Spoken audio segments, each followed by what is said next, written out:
welcome everyone back to the Silent Hill 2 stream. It's been a month, and I have changed up my setup a bit. I got a third monitor, so now I can have like one monitor devoted to the piano, one devoted to the game, and another devoted to my notes, so that whenever we switch to the piano mode, you're not just glimpsing random pieces of my notes. Speaking of which, I need to bring those up. I am still unemployed, but I am on the job search. Had an interview last week and am applying to more stuff, hopefully by the end of this week. Been working with a really nice woman from the city that this is her job, is like matching people to jobs and stuff, so that's encouraging. I've been working on a lot of creative stuff. Got back to working on the novel I've been working on that I probably have never mentioned on the stream, but I'm mentioning now. And what else? What else happened? Played a bunch of shows that went really well. Just a heads up, anyone who has been following my stuff or Mosaic Mind stuff on social media, we were going to do a live stream tomorrow, and then a conflict came up for one of our guitarists, and unfortunately we will not be able to stream tomorrow, but we're hoping to reschedule sometime in the near future, because we were really looking forward to that, and it was very much a like life happens kind of thing, so it's frustrating, but we persevere. The recurring phrase in the email chain between Cleo and I as life throws crazy random happenstances our way. Okay, I've got my notes, got my checklist. I asked everyone how they were doing. How's everyone doing? Did I ask that? Well, people told me how they're doing. But yeah. Also, before we get back into the game, I will preface this by saying, like, we have those content warnings at the beginning of the game that I keep making sure to show, although I didn't this time. But some of those are going to come up front and personal in this next section of the game.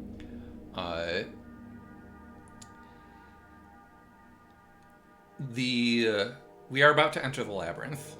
For anyone who is unfamiliar with this game, this is their first time watching it for whatever reason, and you wanted all the spoilers, the Labyrinth starts off with us experiencing a part of Angela's story. We are essentially crossing paths with her otherworld, where she is reliving some of her childhood trauma. And thankfully we don't like walk in directly on certain things, but we do see a manifestation of her father, who it has been heavily implied up to this point, and we will get confirmation in the next section, sexually abused her. And I just want to get that up front, so that if this is to me the most upsetting part of the game. I also think that it is handled incredibly well, incredibly carefully and sensitively, and it is disturbing and upsetting, but not in a way that feels exploitative, in a way that feels representative of the point that they're trying to make, that respects Angela as a woman and as a person and as a character. And honestly, one of the things that does that the most, I think, is a new piece of music coming up for this section. It was written specifically for the scene in the remake, and it is probably my favorite piece of music. In fact, my favorite new piece of music that they made for the remake. And I'll talk more about that when we get there. I think I gotta see if I can minimize the screen really quick and get my audio down a little bit in my headphones. Yeah, Cleo, that's a really good way to put it. It feels more like an exercise in empathy rather than exploitation. And I'm having trouble with things, so I'm just gonna look at the labyrinth. Okay, suspended cage. Okay, that's later. Okay, those are the 3 sections of the labyrinth. Those are where the glimpses of the past and strange photos are. Just kind of prepping myself for the next section. There's not a whole ton of collectibles in the labyrinth, which is probably a good thing because there's more important things to focus on. And thank you, Moobot, for spitting my personal website into the chat. Okay, so yeah, Amat, if you are a horror fan and you are familiar with the intensity that some horror movies can get into, then you should be fine with the section. All the same, if at any point things are yeah, maybe you can always mute the stream, leave, and come back. But yeah, it's gonna get intense. I just want to make sure I say that up front, so that no one is saying, well, you didn't warn me. And again, the content warnings for the game say right up front that this game touches on matters of sexual assault and stuff. Okay. I think at this point I'm just delaying because I also am just trying to prepare myself for, again, a very upsetting part of the game. There's my notes. That's what I was going to bring up. Okay.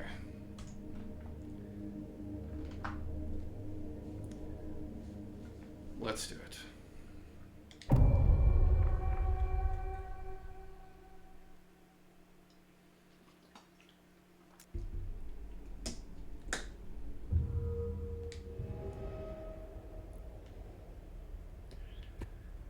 So this is the Labyrinth. It is called the Labyrinth because it is kind of like an amalgamation of a bunch of different places that don't fit together. There's a section in almost all of the Silent Hill games that they typically refer to as the nowhere section because it's non-Euclidean geometry. We've got doorways that lead to places they shouldn't, physics going all over the place. We saw a little bit of that jumping down the holes through the prison and how gravity shifted in certain areas. But yeah, it is kind of an excuse for the developers to just be we're just gonna throw what feels right together and have you navigate that. And also it'll be a little bit discombobulating, which is why this one in particular is called the Labyrinth. But yeah, right now we are in what could be what seems to be another apartment building. Nothing like the ones that we've seen so far. And as we'll come to learn, may in fact be the place where Angela lived growing up. And there's weird whispering happening, and you can't see the ceiling. There's... Oh my gosh. Already, I'm just fuck. The whispering in the ear is not okay.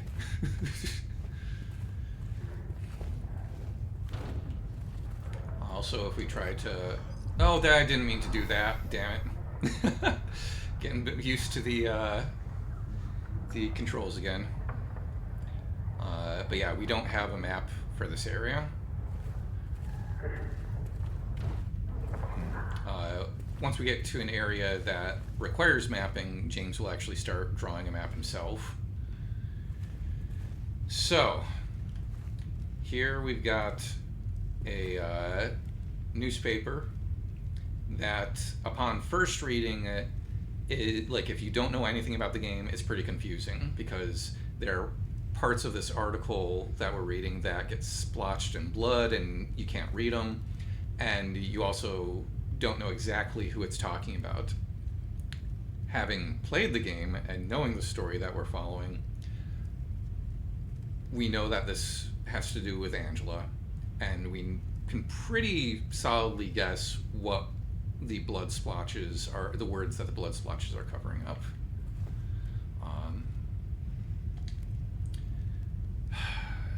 So we've got it like this, but I'm actually going to try and read it from the newspaper itself because, yeah. The body of a man later identified as Thomas Orozco, lumberjack, age 39, was discovered in the living room lying face down. The probable cause of death was multiple stab wounds to the front of the neck and the left side of the torso by a sharp-edged weapon. The estimated time of death was somewhere between 11 p.m. and 12:30 midnight. Due to signs of struggle in the room and the lack of a murder weapon, police are considering this a homicide and have opened a murder investigation. Furthermore, given the fact that the cash in the room was untouched and Mr. Orozco had a history of drunkenness and violence, the police suspect that the motive was not robbery, but indicative of maybe a crime of passion. So this is describing the way that Angela killed her father. And yeah, after the next section, you'll probably be like, no, yeah, I get it. No, Angela, you don't have to feel bad about this. I don't think you do. Yeah. It's not robbery, crime of passion, yeah.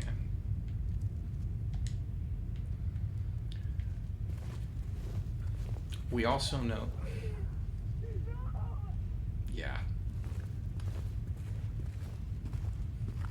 It's fucked.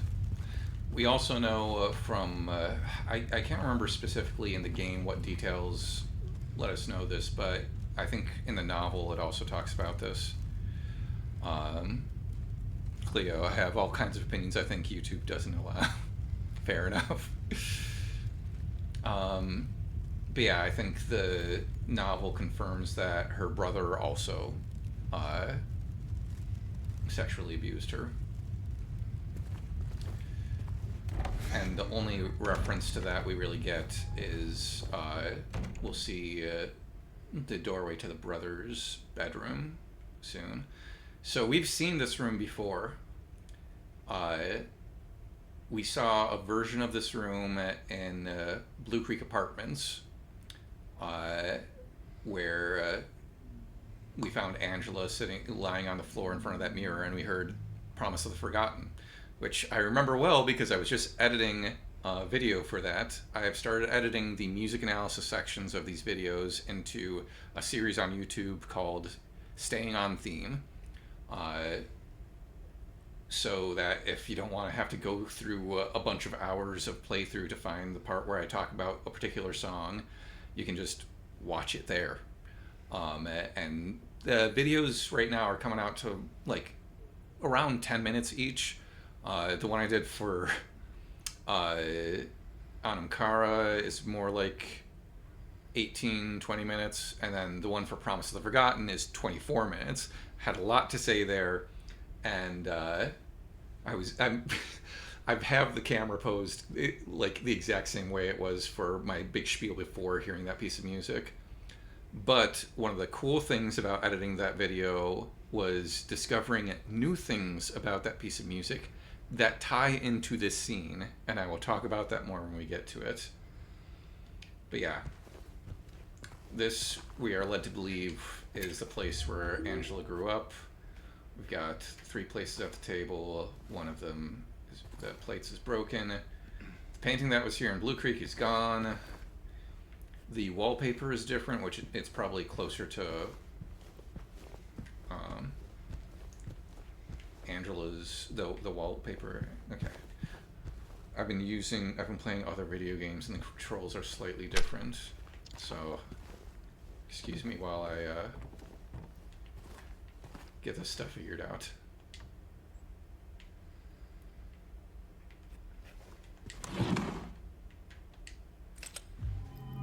Shotgun shells, those would be helpful.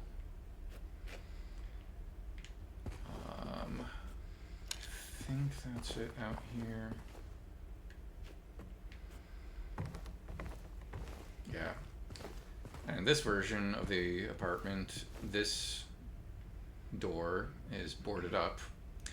And I want to say that might be because it is actually Angela's bedroom, and that was kind of where we found her with the big mirror. But I don't know. Oh, there's a painting.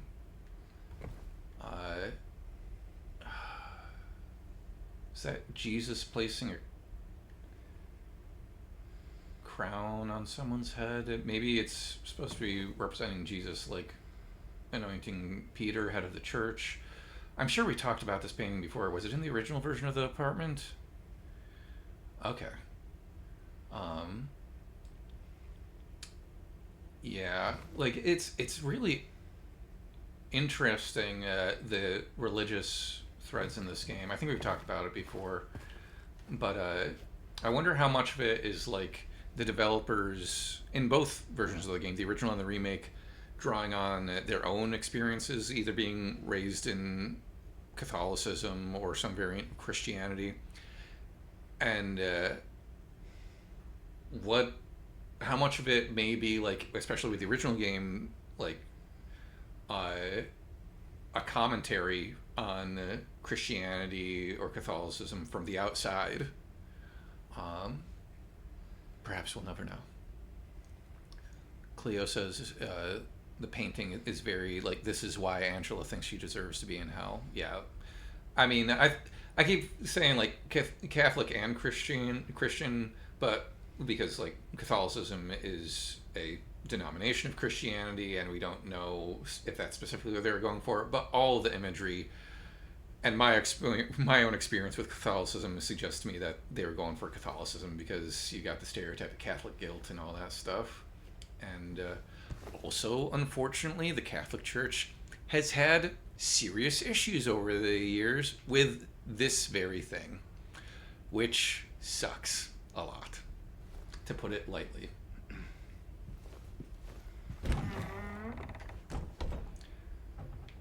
So right here, we've got what we can assume is Angela's brother's bedroom, because you've got like stuff that looks like band stickers and stuff.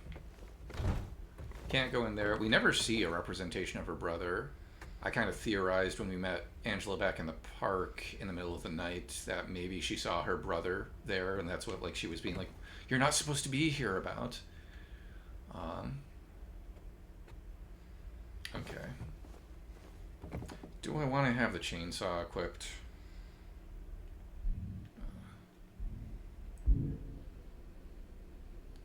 I might.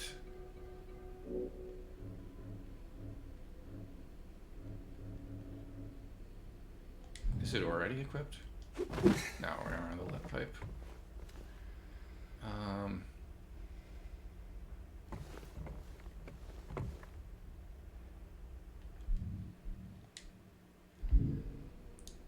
I think I am gonna go chainsaw.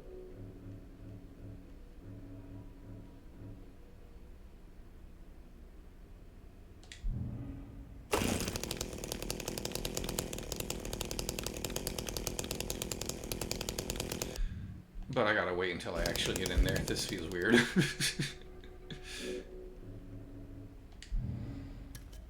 Okay. Here we go. And please, let me know right away if things are too loud. Please. I'll be good, I promise. Tell him I'll be good, please. Angela? Angela, it's me. No. Please.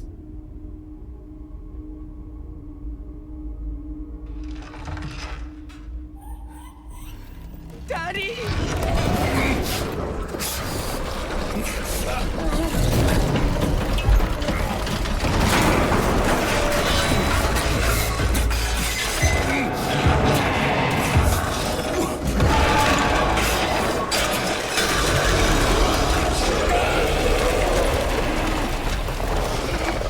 Running.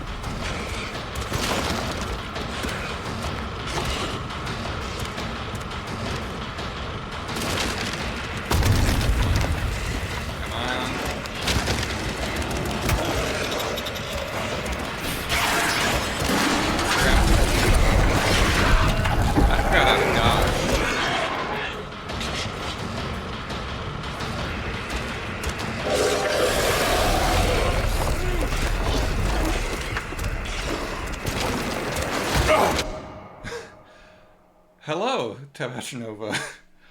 I am going to see if I can minimize the game and reduce the volume because I can't even hear myself talk. Yeah, Cleo says, I feel like James is forced to experience the choke/mother attack for a reason. Yeah, I think I'll leave that to you to talk about on your videos, Cleo, but I agree with your reasoning. The creature that we're seeing is referred to as the Abstract Daddy. And it is quite clearly two physical forms, two humanoid forms on top of each other. And there can be some confusion about what exactly is like the frame around them. Like I've had some friends think it was like a door of some sort. I initially thought like, oh, it's probably a bed frame, which is fucked. But I also like, I don't think it's quite that because we have other creatures that have like a bed frame kind of thing, like the hospital bed sort of thing. I think it might actually supposed to be like a canvas frame, like a painting frame, and that going back to the idea of it being the Abstract Daddy, it's like an abstract painting that's come to life. Regardless, it is genuinely the most upsetting monster design in any of the games, and probably I've ever seen in my life. And so I will take great pleasure in destroying it. And yeah, the portraits in Angela's last scene, Cleo. Yeah. Okay. Now that I've lowered the volume on my end, I've tried to bring it back up a little on OBS so that you guys aren't losing too much, and especially when we get to the music, I want to make sure that you can hear that all right. I'll keep an eye on the levels, but yeah, we've got a boss fight right at the beginning of the stream, so exciting.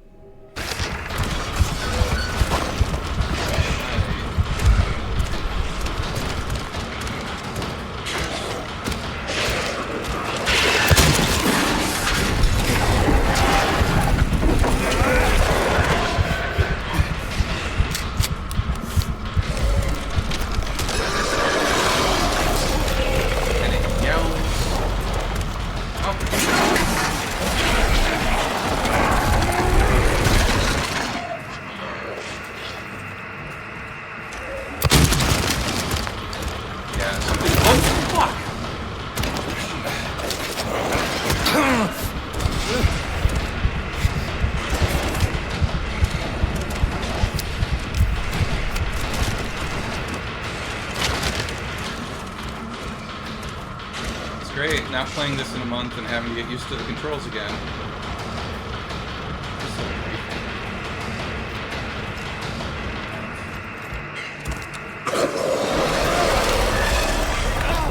Yeah, something I learned the hard way is that shooting it like its undercarriage, so to speak, doesn't really do much damage at all.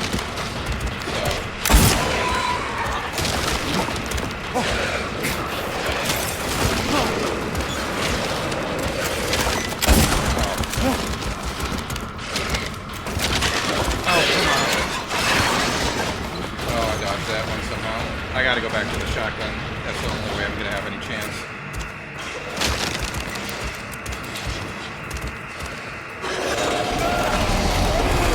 The yelling.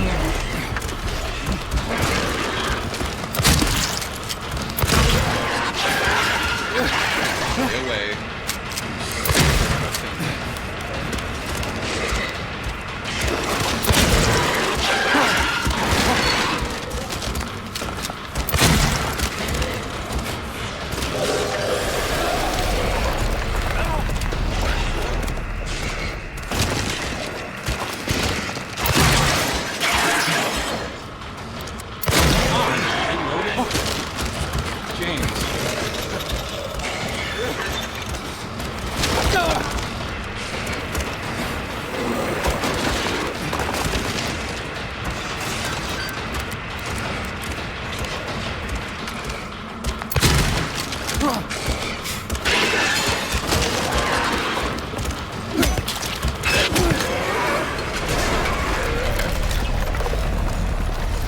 Phase 1 done.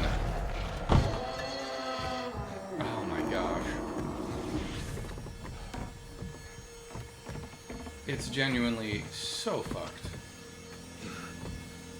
What's in there? Do we go there? How am I doing? Oh, yeah, I'm gonna take a health drink.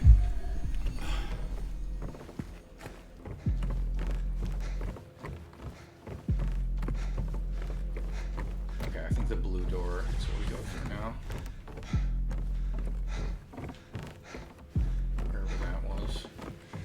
And again, this is why we're calling this the Labyrinth. It's a maze. Oh, that's... yeah, that's it. Oh,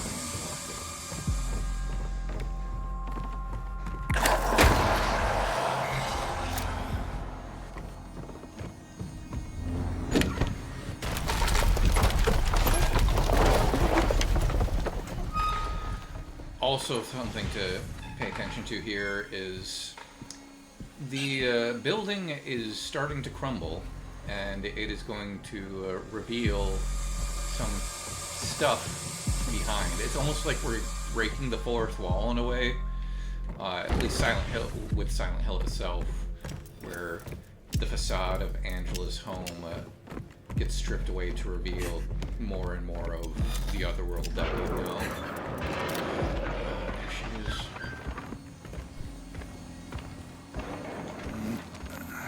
Here we have a little closet with a teddy bear that we assume Angela hid in as a child. And every bit of this sequence is just going to make you feel more and more sorry for Angela.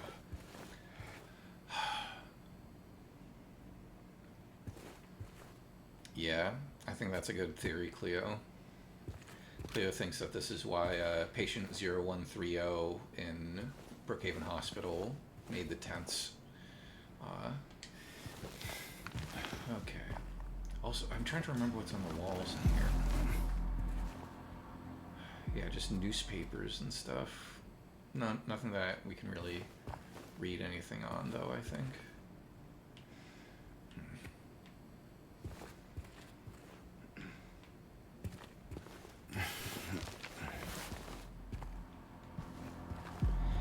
Yeah, visceral is a good word for it, Amat. There are things that they do in the sequence that are feel very intentional.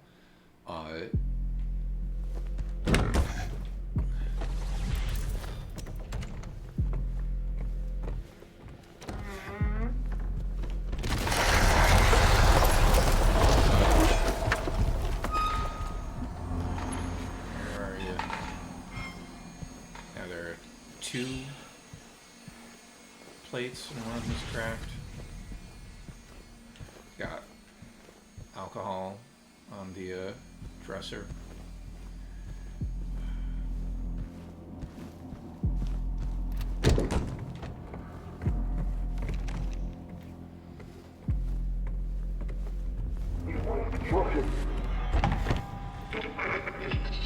And this is something they didn't have in the original game. All this shit.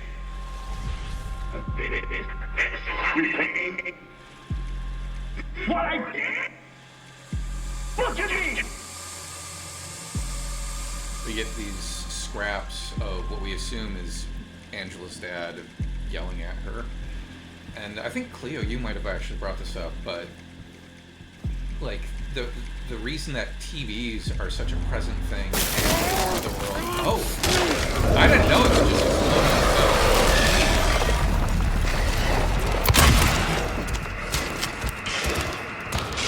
But you can imagine this guy yelling at the TV, and as the walls crumble, we start to see more things appear underneath. I think we saw a little bit back here.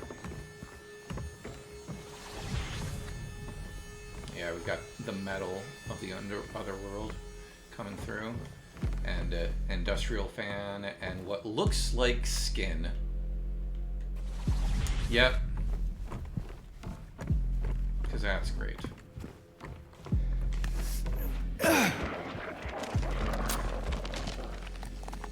Where are you, motherfucker?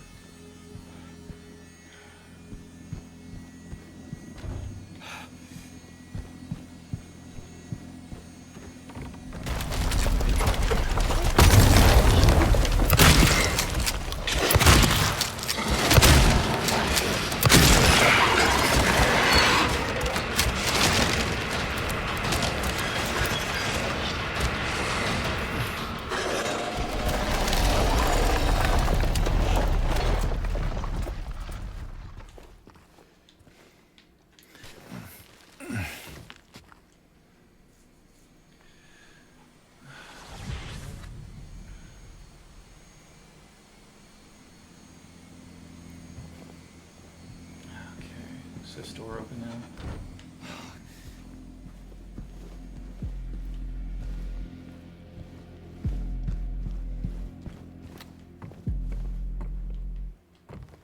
I don't like it. Not one bit.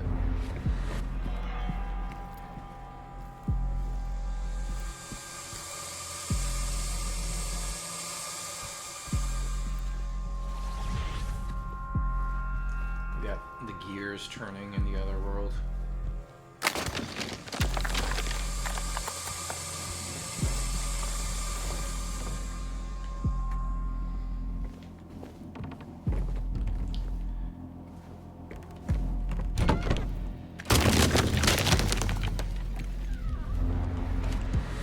Something that they changed, that was on release, but they changed in an update, is that there is a section coming up here where the skin on the walls kind of pulsated like breathing, and either they accidentally patched it out or they decided that's a little much and decided to take it out. Oh yeah, Cleo, you're bringing that up in the chat.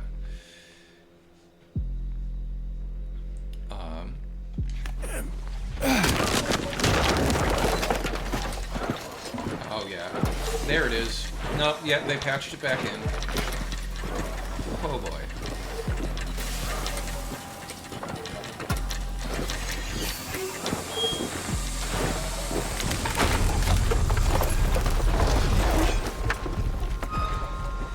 Okay, I'm gonna do the boss fight, but as I'm getting close to the end of it, I'm gonna pause the game so I can talk about the music we'll be about to hear. Where would you go?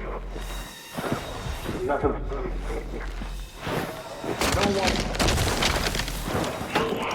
There's. That's for you. What you want. I think one of the things that's important about the way that they handle these things is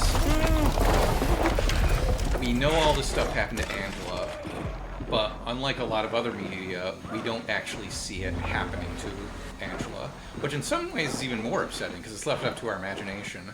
But I think that's part of how they maintain her dignity in this whole thing, and she doesn't come off as just simply like another victim. The focus is on, look at this fucker and this horrible person and what he did to this person that you come to know. We don't need to see that stuff.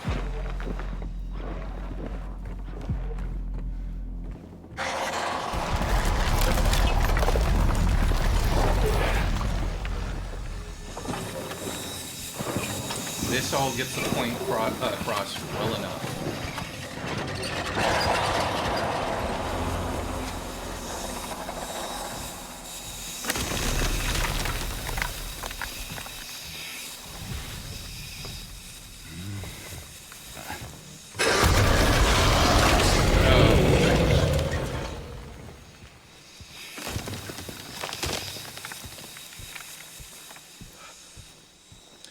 And here we go.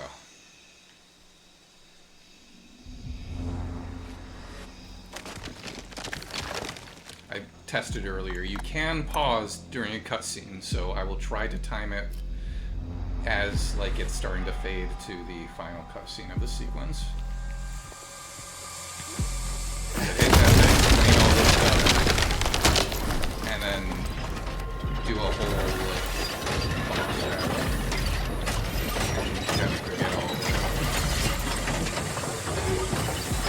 This is peak Otherworld for me.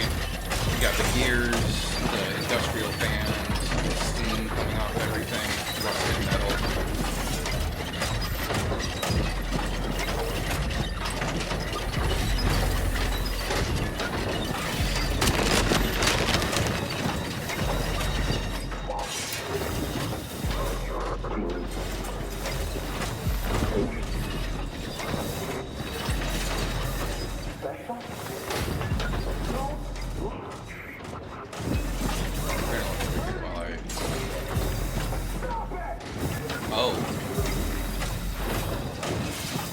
I don't think I realized that before. You actually hear him say you're hurting, stop it. So that's like the dad's final moments.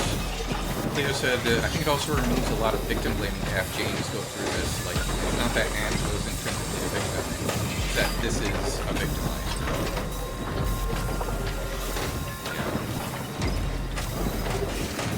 Yeah, and in the original game, these pistons pulsated.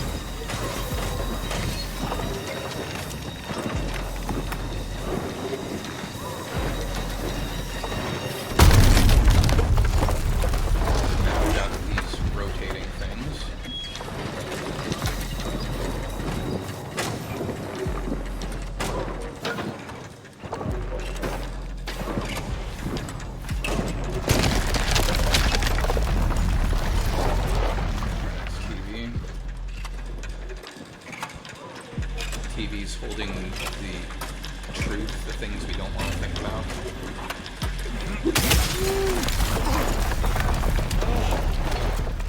Okay, that's the autosave before we finally get to the main part of the boss battle.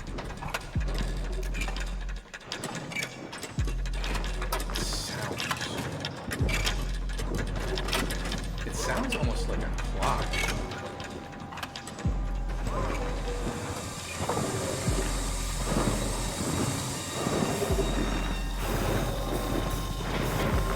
Yeah, this part of the game was not this elaborate in the original.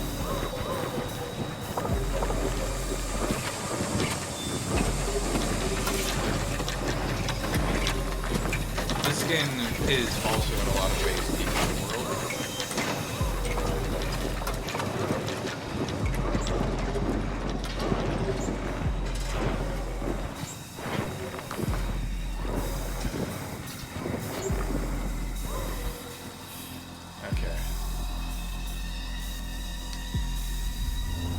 Here we go.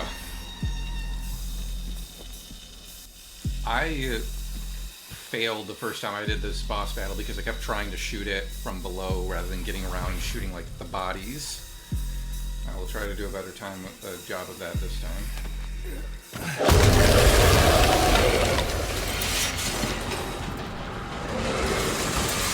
It's more movement in this area.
No, I think I still got a little waste.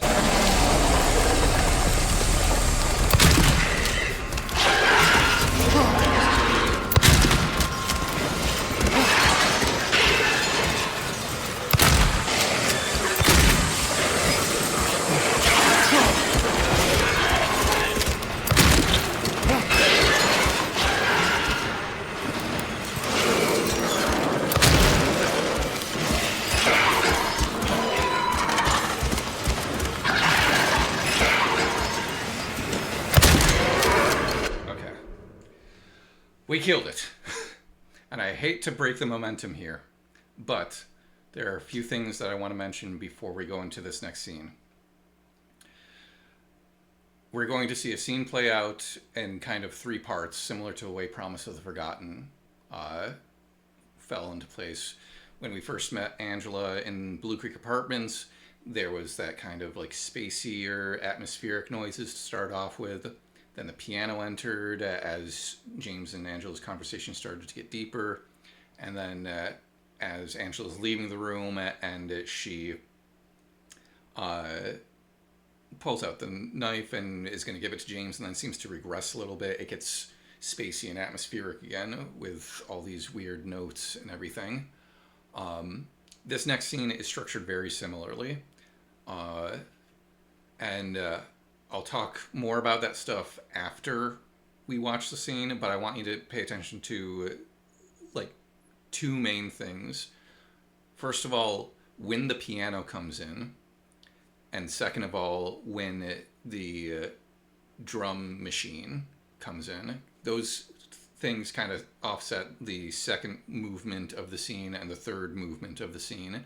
And I think they're very intentional about where they fall in the dialogue and what they say about what's happening in the scene. So just keep an ear out for that stuff as we're watching the scene, if you can. Also, if you just want to watch it and experience the story, we'll talk about it all after the scene plays out. But yeah, this is my favorite new piece of music for the game and is called After Daddy, fittingly enough.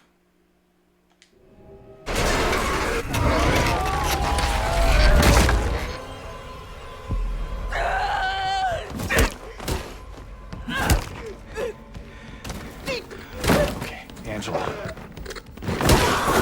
It's okay. Calm down. Don't order me around! I'm not. It's okay. It's over. Don't even try. Try what? Like you don't know.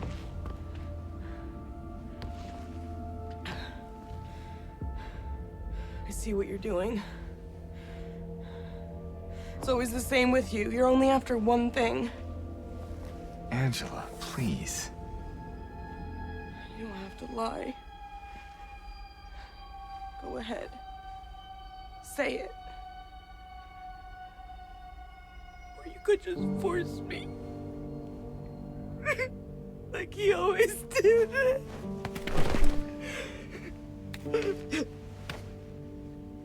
You disgusting pig. I hate you. I hate you.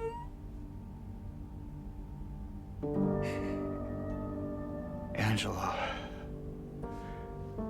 I don't know who you think I am, but I don't want to hurt you. I just want to get my Mary back.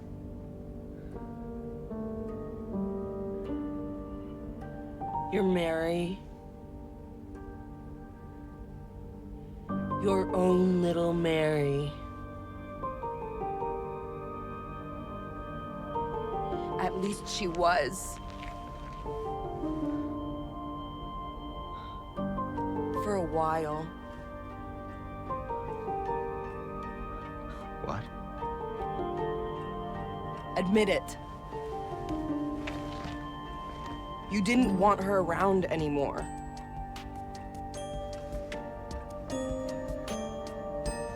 No. You probably found someone else. No!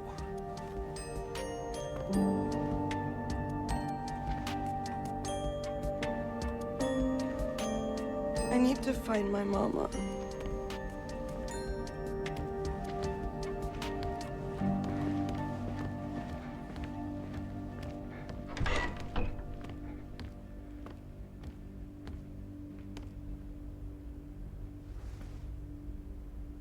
I never.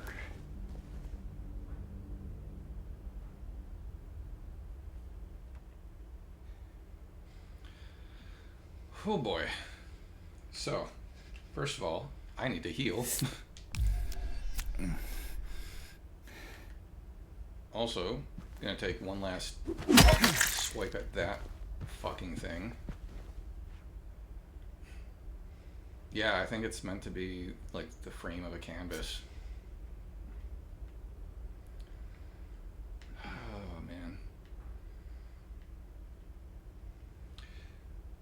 So, actually, no, I don't want that in the shot while we're fucking talking about this song. Let's move over to my handy dandy piano layout to talk about the music. All right. I also need to bring my notes back up. So, this piece of music, like I said before, is called After Daddy. Technically, on the soundtrack album, After Daddy doesn't begin until the piano enters. But I don't know if there's a specific track that is playing before the piano enters.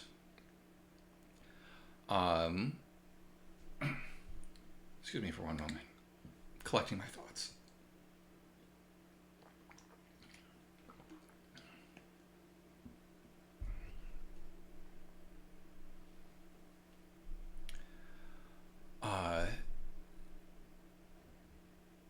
Cleo and Amat are talking about how like that is one of the first times that we see James get that harsh.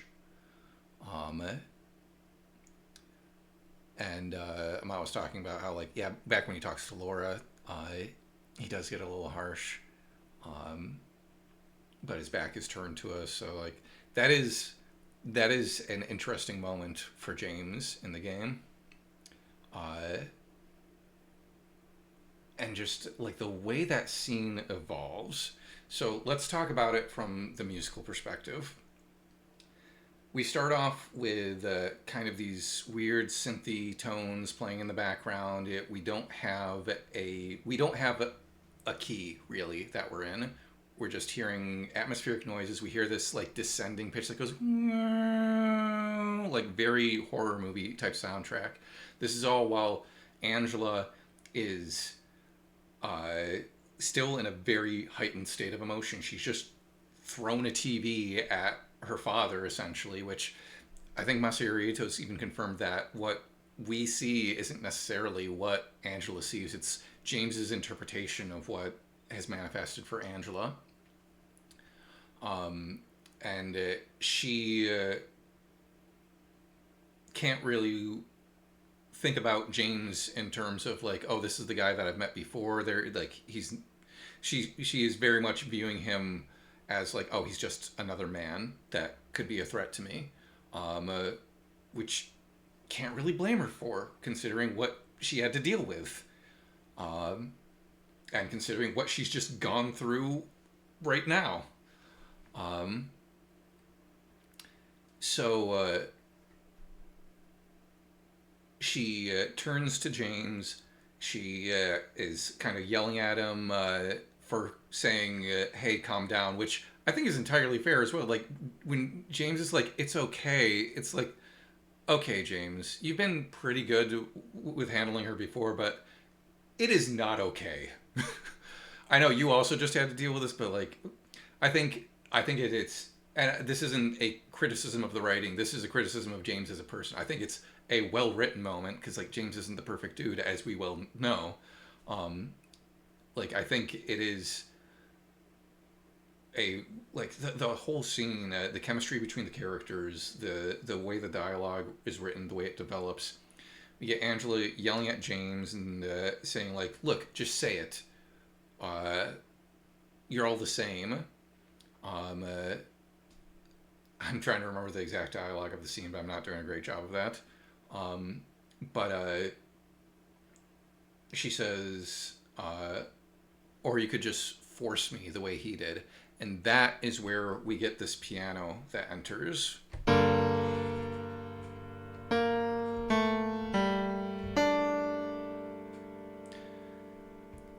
To me, the piano entering on that moment is so powerful. Like, the first time I watched the scene, I was like, oh, geez.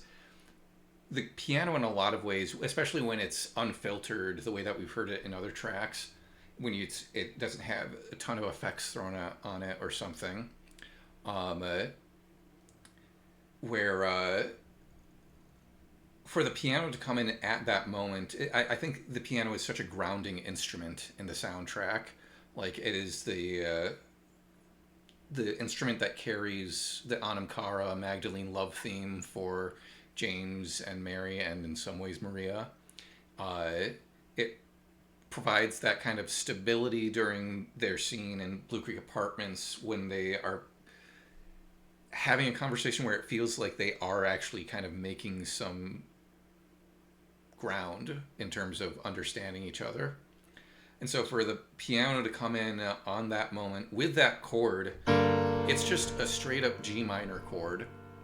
It doesn't have any suspensions or sevenths or like any other additional harmony. It's almost as if to say, like, it is clear what is happening here. It is clear the emotion that we're experiencing here, and having the piano enter at that moment just feels so right to me. It feels like it intensifies the moment, and it frames it in like the soundtrack in a lot of media can almost be like a Greek chorus or like a third party that's not necessarily telling you how to feel, but offering you another perspective.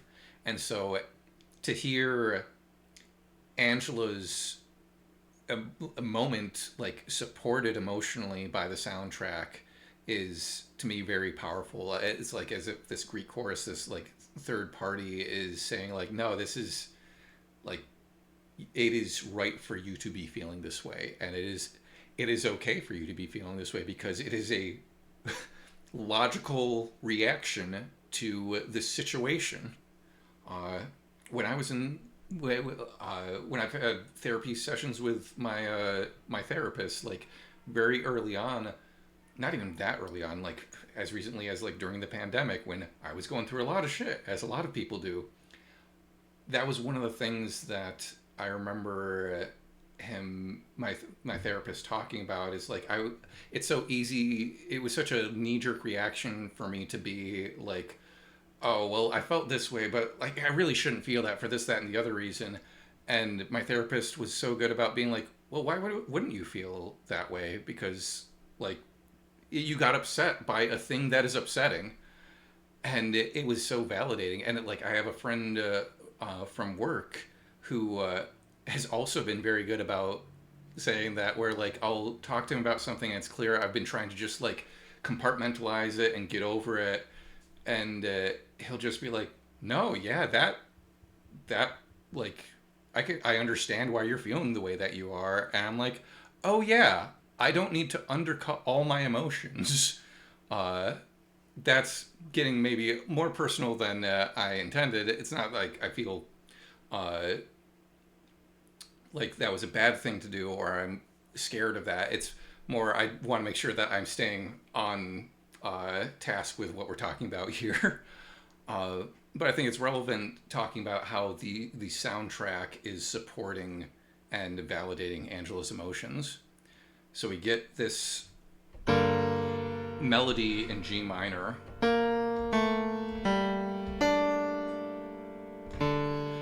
I have in my notes, the piano enters at the moment of catharsis. I don't know, that sounds really profound in my head. I don't know if it's accurate, but it makes sense to me.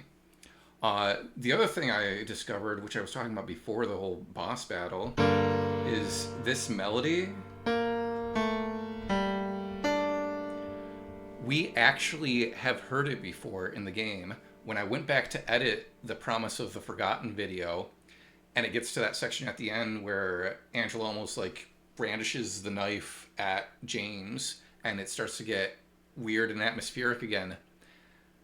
It's these synth notes, and so it's harder they don't cut through as clearly, but we hear those notes. We hear in this synth in the background. And when I realized that, I was like, holy shit, we actually get a rehearsal of this moment back in that scene as a way. Like, the other thing I like to talk about with movies, with soundtracks to any media, is how they can tell a subliminal story that they can show you subtext that the text of the story may not be giving you. And like people talk a lot about how like, oh, you can score a scene in a lot of different ways and it can totally change the meaning of that scene. But another way that you can tell a subliminal story is by having a theme like this come in at an important moment. By having that melody happen in that moment, we can it logically proceeds that Angela must be thinking about her father in that moment, or reliving something from her past, reliving that trauma, thinking about that trauma. And so in the soundtrack, it works as foreshadowing for this scene where we get that melody again, but now we hear it clearly. This is the truth that Angela has been avoiding and has been reliving in certain ways in these different moments in Silent Hill. So there's that moment. We get that very somber music as Angela breaks down and has her moment to cry. And James says, Angela, I don't know who you think I am, but I don't want to hurt you. I just want to find my Mary. And it's at that moment that we start to get this melody in the upper register. That goes...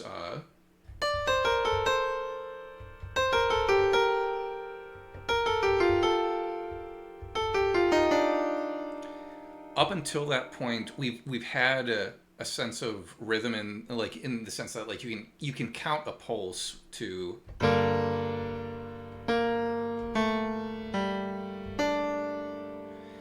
But there's a lot more space between like the measure line, so to speak.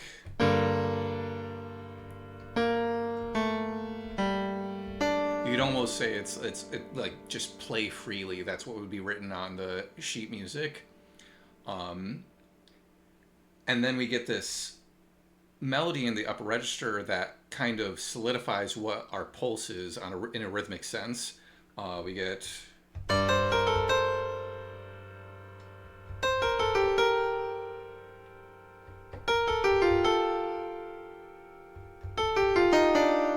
which you can count out as 1, 2, 3, 4, 1, 2, 3, 4, 1, 2, 3, 4, 1, 2, 3, 4.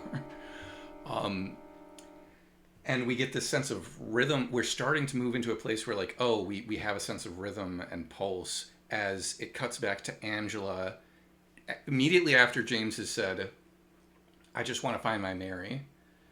And Angela's still in this state of emotion, still thinking about how James could very well just be like any other man that she's had experience with. And so she starts to say bitterly, Mary, your precious little Mary. At least she was. And I think it's important that we start to hear the rhythm stuff introduced here, because I think rhythm, the way that it is used in the soundtrack, because so much of the game doesn't have like a drum track or a sense of rhythm that is like a groove, so to speak. I think rhythm is one of the ways that Kiriyama helps us feel like, oh, things are starting to progress, things are developing, things are getting more complicated. Or like it might be an indicator of like revelation as we're like moving towards some sort of truth. Because the first time we hear any sense of rhythm, I'm going to stop and restart that. So we get this sense of rhythm and it builds. We start to get more instruments added in. We get this synth tone that's kind of playing these upper notes. And then it builds towards the moment where Angela says, what is it she says? Does she say, admit it, you didn't want her around anymore?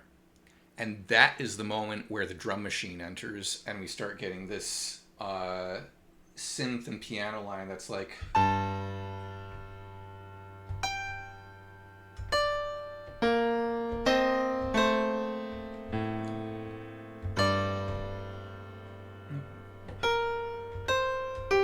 figured this out all on the piano the other day.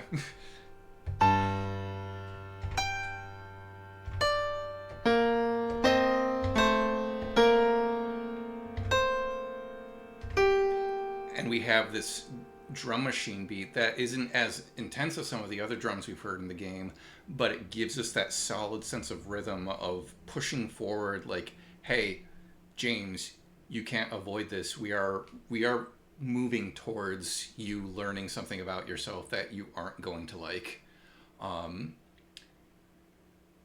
the first time we hear I've been trying to come up with a theory as to like what rhythm means in this game.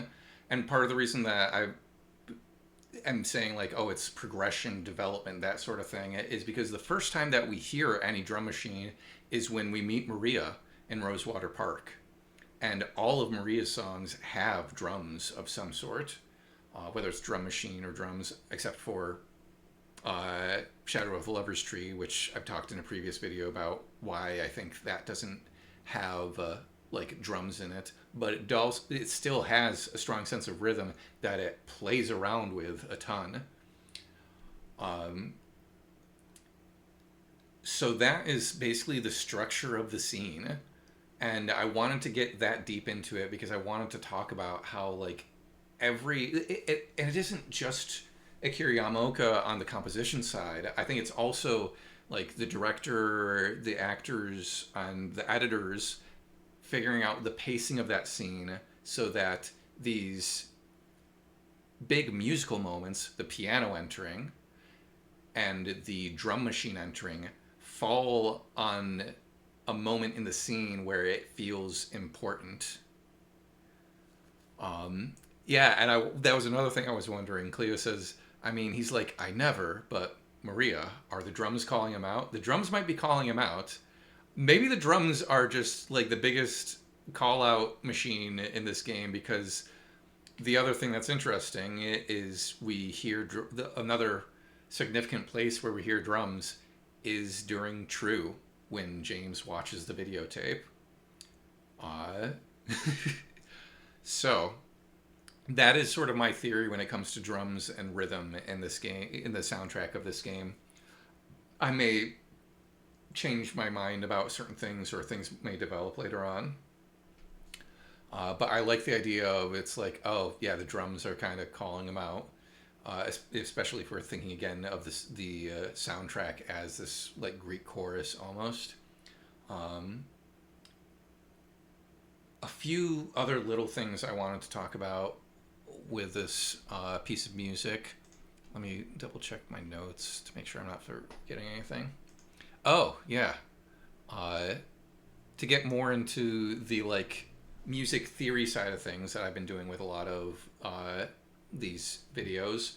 One of the things I haven't talked a ton about in terms of like melody writing and harmony writing is I haven't brought up the pentatonic scale, which you may have heard that term before. Pentatonic scale literally refers to a 5-note scale. In a major mode, we hear it as. In the minor mode, we hear it as. If you ever watched American Idol when Harry Connick Jr. was on it, he often talked about how like a lot of singers, and a lot of guitar soloists, like a lot of soloists on any instrument, will lean on the pentatonic scale as a place to like improvise and do big runs and stuff, because it sounds good over almost any diatonic chords that you're using in a key. Like if I just wanted to come up with a random chord progression in this key and play in pentatonic scale, it'd be like.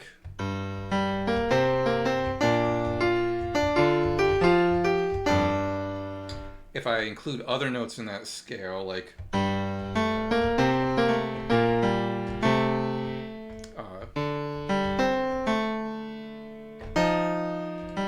there are some more chances of dissonance in there.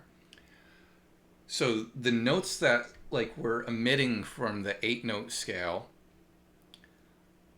those are significant. The notes that we're emitting in the minor mode are the second scale degree and the sixth scale degree in the pentatonic scale in the natural minor mode. And the reason that those are omitted is because they are the only notes in the scale that are that half-step relationship. We're building on a lot of stuff that I've talked about in previous videos, and and there's a reason I've been talking about that stuff, to talk about this sort of stuff. Akira Yamaoka uses the second and sixth scale degree in very particular ways. A lot of composers use them to create tension or a sense of longing, or to add color to a chord. The reason that these notes in particular have such an effect on melodies and harmony and stuff is because when we hear them in the context of a chord, our ear wants them to resolve because they have that half-step relationship. The sixth scale degree we want to hear resolve down to that fifth scale degree. The second scale degree, we want to hear that resolve up to the third scale degree.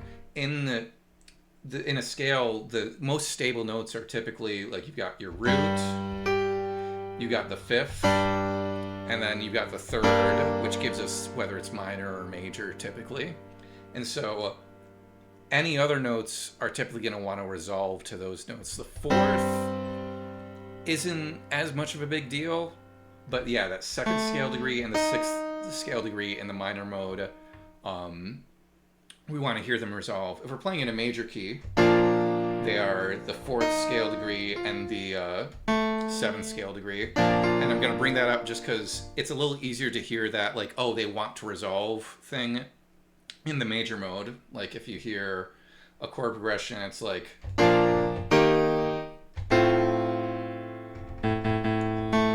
we want to hear that resolve up to here. Or if we want to do like, we want to hear that resolve down. That's what people like to call the amen cadence. Amen. Plagal cadence, if you're into music theory and stuff.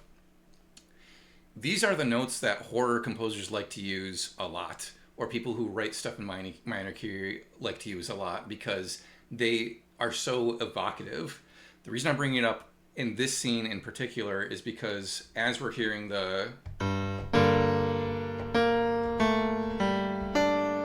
we get that second scale degree, which adds a little bit of complication to the harmony. And then on the next, like we hear and then on the next time we hit this chord, we hear some instrument or sound in the background hit that sixth scale degree. It's like a,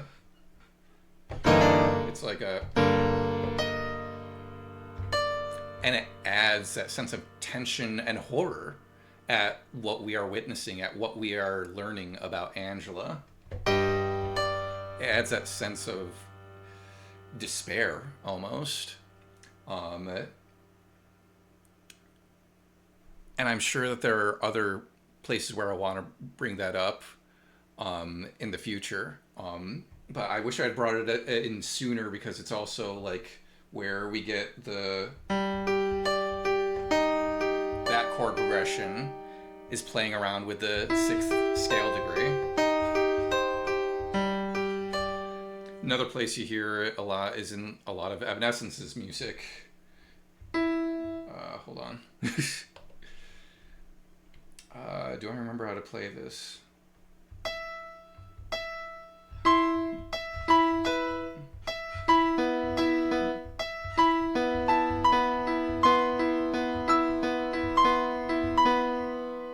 I can't remember.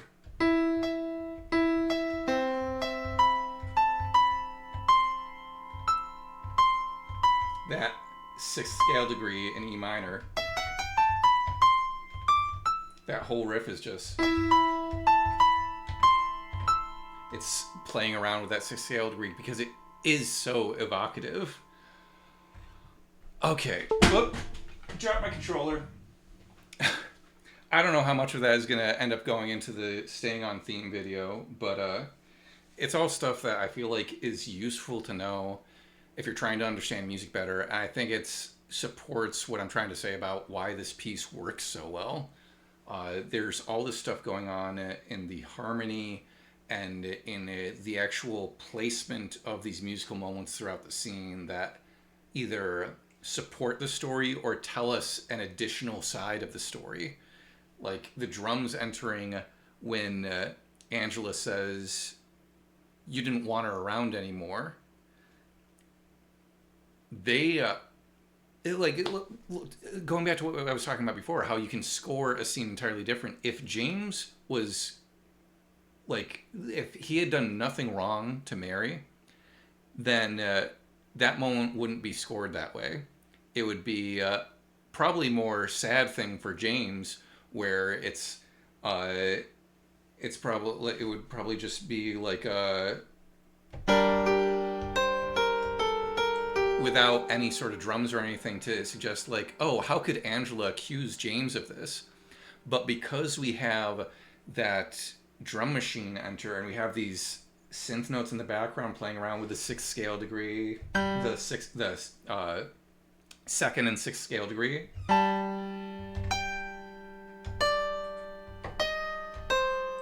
Kyriamalka really loves playing around with those notes, and they are a tritone apart, for anyone who watched tritone stuff.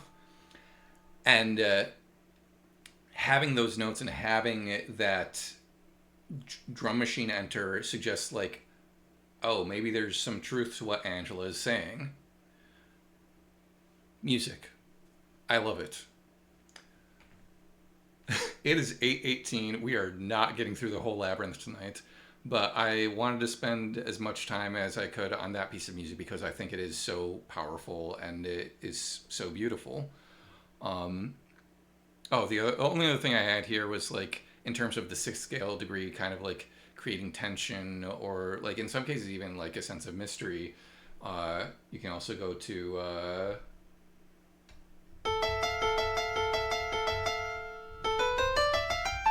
A minor, sixth scale degree. You got your X-Files theme. And the Signs theme, because the Signs theme is a riff on the X-Files theme. Okay. Let's get back into it. There's stuff that happened in the chat that I didn't read all of, because I wanted to focus on the music stuff. I'll go back and read that stuff now, just so that I can have it on video, because I don't know if I'll have the chat to get back. Heartbeats and clocks ticking. Also, I just realized we've been seeing heat shimmers everywhere, which is in line with Angela's Silent Hill. Oh, yeah. Because she sees fire.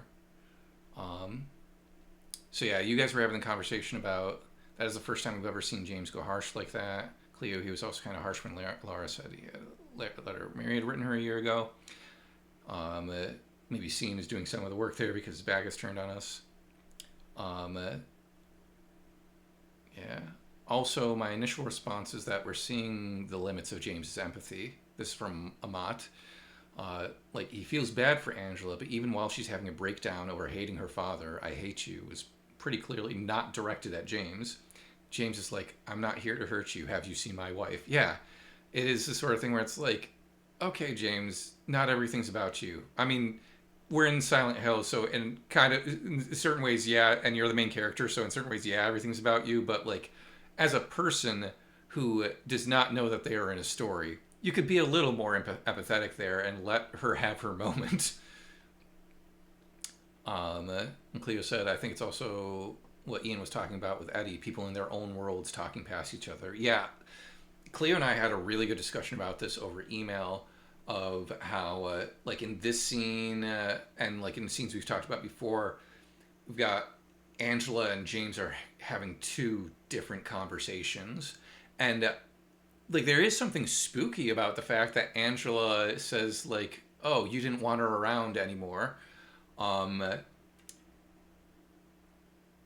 but in the same way that James kind of stumbles into knowing that, like, Angela's mom lives in Silent Hill, and she's like, wait, how did you know that, back in the Promise of the Forgotten scene?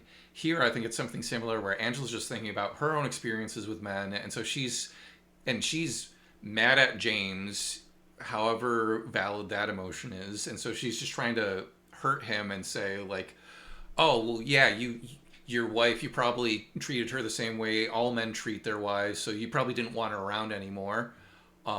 Stumbling into something that is very close to the truth, if not the whole truth. And it's so interesting. And again, I will never get over how well written the dialogue in this game is, both from the original game and the way that they adapted it in the remake. Okay.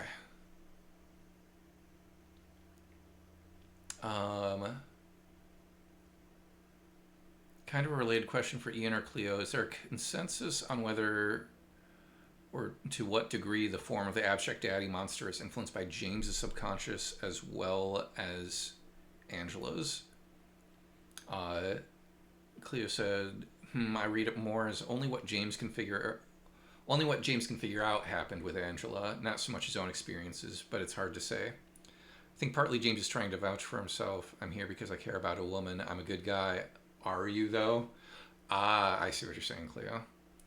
Yeah, in terms of the abstract daddy's design, I think like a lot of the monsters in Silent Hill,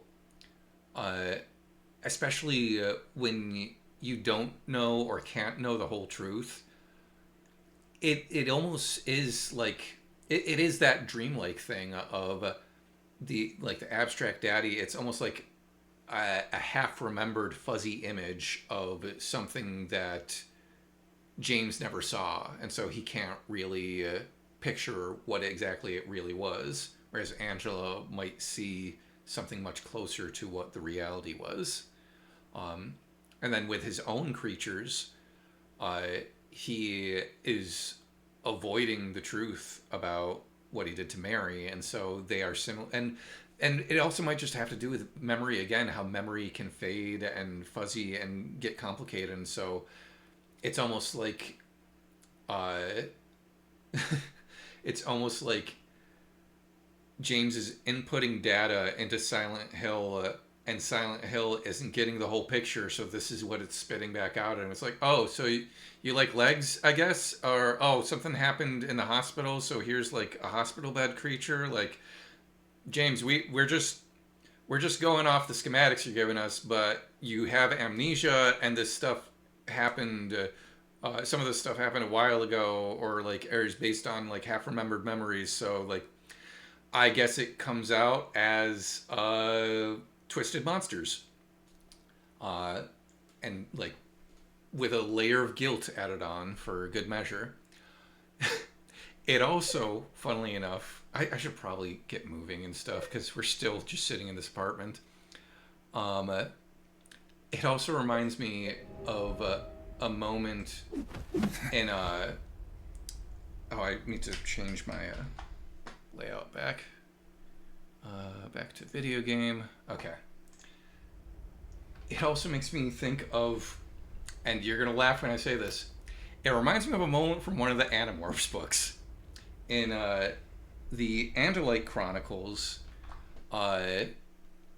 there is a device called the Time Matrix that basically lets you go to whatever time you want. It's a time machine. But if multiple people are focusing on the device, they might not go to the right place. They might go to an amalgamation of the places that they're thinking of. And that is what happens to some of the characters. And one of the places they go to, it is almost like a weirdly Silent Hill thing before Silent Hill even came out. Animorphs did it first, where one of the characters was they were like, oh, I want to go home. And so they were telling the Time Matrix to go home. And all three of the characters that were holding it at the time were trying to get home.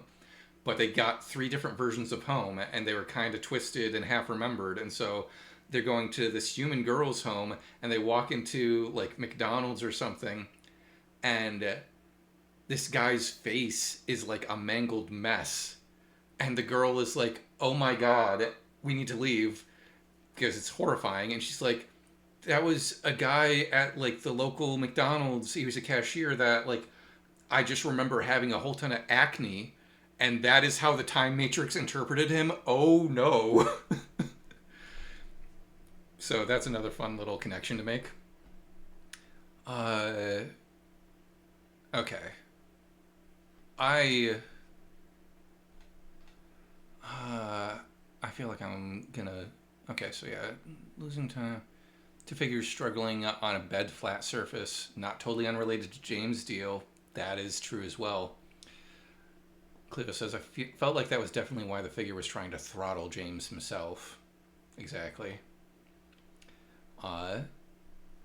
It's this experience James has to go through as part of taking accountability and regaining empathy for what he put Mary through.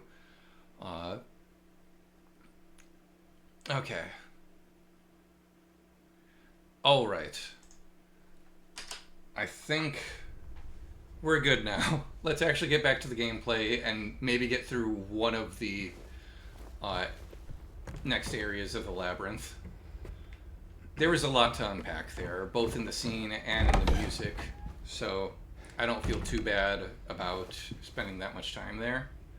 Again, the most upsetting sequence in the game, but I also think one of the most powerful ones because of how it just feels very real. We're going that way.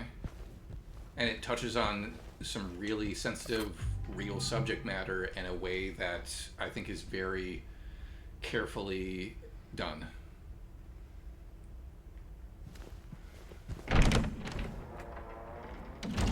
Okay, where are we going? This next section of the game is maybe one of my least favorite sections, the first part of the Labyrinth. Okay, yeah, so we're now drawing our own map. The first part of the Labyrinth is just tough because the Mandarins are back, and here we have... I love watching other like YouTubers play this, and because this also wasn't in the original game, but every time someone comes on this part and they're just like, and what the fuck is that? That's what happened to me. A lot of people believe this is kind of a reference to there were these shots in the original like intro for the original Silent Hill 2 that were kind of looked like these fast shots of just like mannequin legs and body parts, just like kind of just a creepy thing, like a quick tumbling over them as like a mood shot. And they decided to literalize that in the remake, and it's just sort of like, okay, what now? What are we seeing now? We are no longer... The prison at least was trying to act like a normal place, but this is just we are fully in hell, or a dream-like version of hell. And we cannot enter there right now. In fact, it hurts James's head. But you'll notice how I said it. We can't enter it now.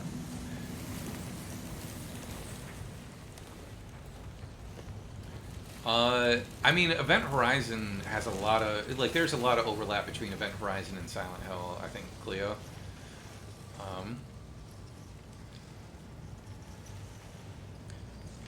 Save. Yeah, the first world, like, there are 3 sections to the Labyrinth, and the first one that we get to is probably my least favorite of the 3 because it's all grated floors with mandarins hanging from them, and I think you can actually kill the mandarins. It just takes a really long time, and I don't like wasting time on it because you usually end up getting hurt more than you do. Like, it doesn't feel like it's worth it.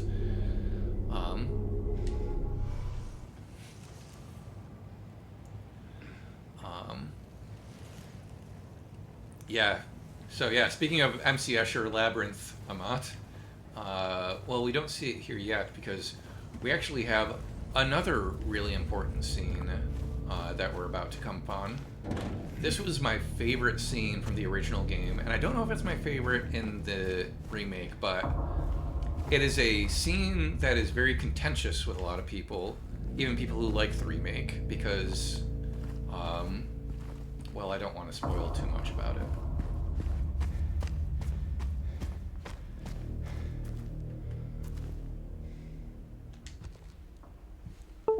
Oh, come on.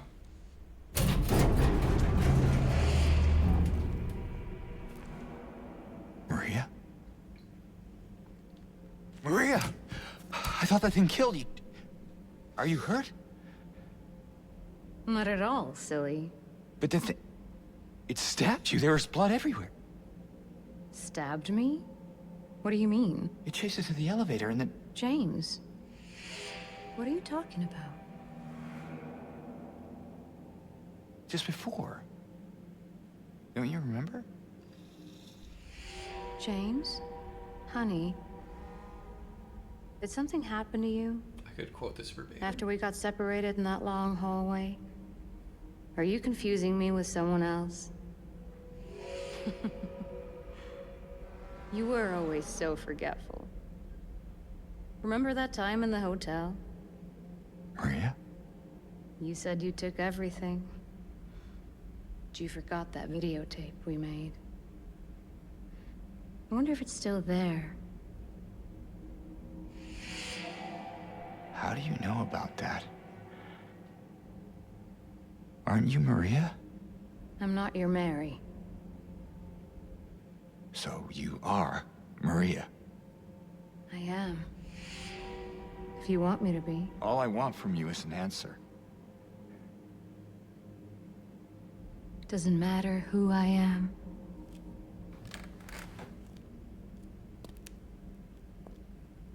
I am here for you, James. See? I'm real. Don't you want to touch me?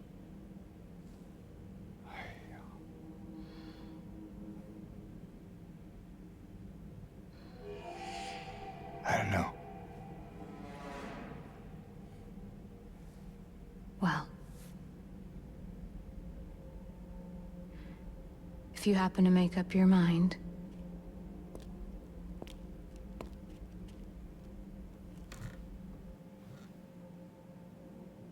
I'll be waiting.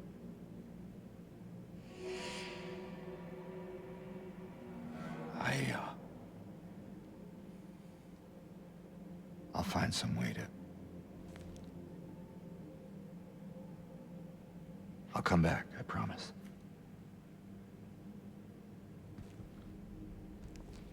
It's a very good question, Amant.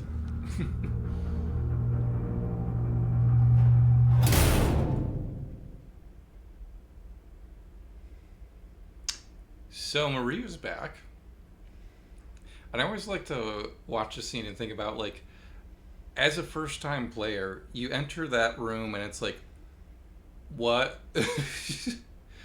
I'm pretty sure this was the game that taught me the term mindfuck, where it's like, wait, no, you died though. Let's talk a little bit about that scene before I go back into that room, because there's a reason I want to go back into that room. Yeah. The facial capture is so friggin' good. Hey Maria, why are you in an old prison cell with an IV stand? That's a very good question, Amat. The lighting is fantastic. I think it might even be a little darker than the original. So here's one of the things I wanted to talk about is the difference between the remake and the original version of this scene, because a lot of people, even people who like the remake, as I've mentioned before, are pretty critical of Salome Gunnarsdottir's performance as Maria, and they're like, oh, all the new voice actors are great except for Maria. And it's not even necessarily that they're like, oh, she's bad. It's just like, oh, I like the original better. The thing that I want to highlight, as I've mentioned before, is like, this version of Maria is a very different take on the character. And the moment you get used to that idea, the moment I think you start to appreciate it more. Because there were certain things that, like, there is something incredibly spooky about the original version of that scene, where the original voice actress for Maria, who is one of the better voice actors in the original game, it's almost like she is literally transformed into Mary. Like, her delivery of, like, honey, are you confusing me with someone else? Feels like Mary. It doesn't feel like Maria. Uh, and I think there are some readings of this new version of the scene where it's like, oh, now she's so like flat. And I don't think that's the case at all. I think with the personhood that they have established for Maria in the remake compared to the original, where in the original she is almost more like a puppet. In the remake, she feels like she has a sense of personhood, and so she is making the character is making a choice in that scene to like. I always think of Mars's playthrough of this, where she in the middle of that scene is just like, "Are we being gaslit right now?" I think that's exactly the take that the director and Salome Gunnarsdottir had on Maria in this scene. And you kind of have to do that if you've given her this personhood that she doesn't have in the original, because otherwise she'll just come off as like a puppet again and not someone who is making choices and decisions to try and seduce James. She's just there to kind of fuck him up, or fuck with him.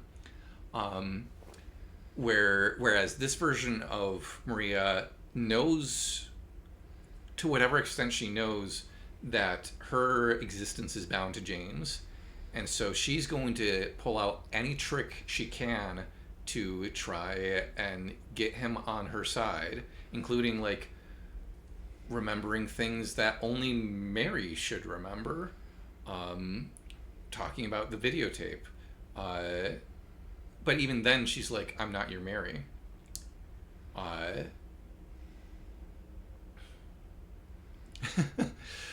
Amat says, if Maria has any memory of the time loop, she must... Oh, first Cleo said, I think it helps a lot to think of this Maria as someone who's been doing this with James for 20 years, if you subscribe to the time loop theory. If Maria has any memory of the time loop, Amat says, she must be so exhausted and depressed, to be honest.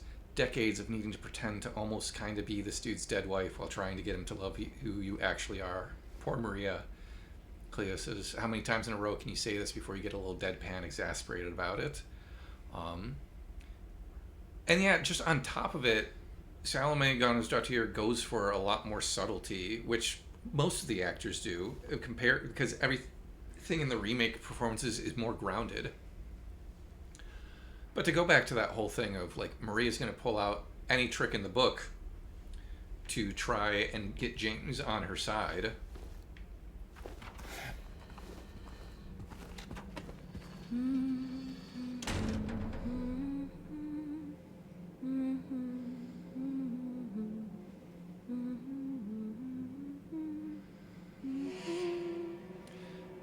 Now, we haven't heard this melody in the actual context of the game, but this is the melody from the chorus of Promise. The James and Mary theme that I've been talking about from the beginning of the game.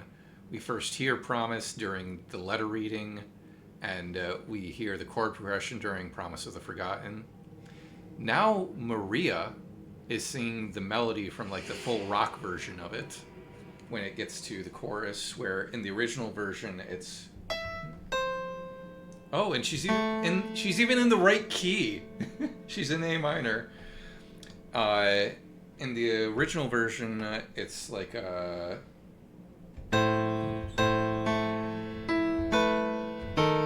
whoops.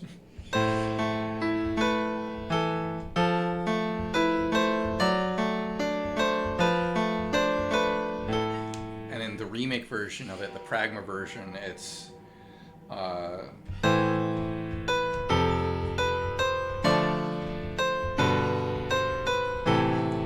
which I'll have more to talk about when we get to that version of the song at the end of the game. Or I don't know if I'm going to end up doing that like over the credits or as a separate video, but I'll be talking about the full version of Promise.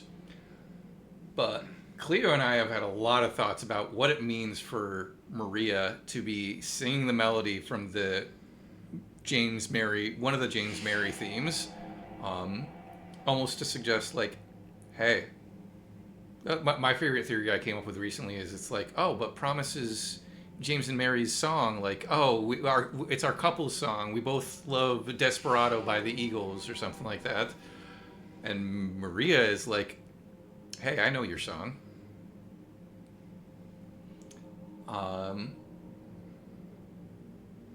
That could be our song. And Amat says, also, I know I'm stating the obvious here, but it's so funny how Maria showing up is once again a dark mirror of what James actually wants. Mary is dead, but oh no, she's actually alive and here. Yep. Yeah, like, this is the thing, is every detail in this game is just designed to be like a rehearsal or a like recapitulation of a theme that we know. Yeah, in my email with Cleo, I said like, "Oh, we have our couples song. It's Despacito." But yeah, so Amat, you wanted your MC Escher. Get ready for our new puzzle world realm labyrinth thing.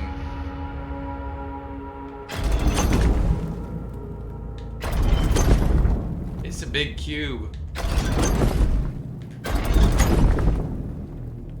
Horror fans love a big cube.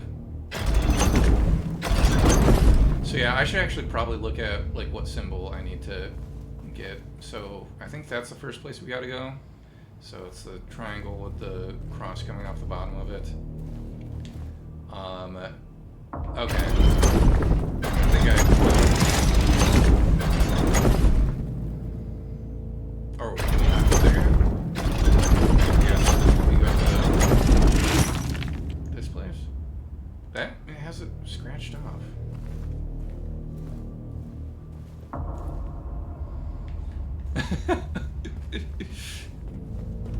And we got stairs going places that stairs shouldn't go. Yeah, I don't think I have the right rotation actually. So yeah, Cleo in our email chain was like, I gotta pay attention to what you do here. I'm like, Cleo, I am as confused by this fucking cube as you are. So yeah, I'm pretty sure, yeah, this is what we want. And we want it with the thing coming upside down. So I think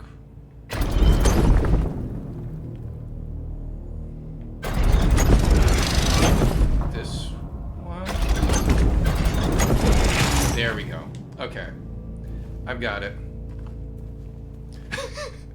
Amat, how true, like, you don't know how how true that is, because I also mentioned to Cleo in our email chain, like, yeah, there were, like, I remember back in high school, a bunch of my friends went through a phase where, like, they all got into Rubik's Cubes, but I could never wrap my head around it, so, yeah. No, that's it exactly.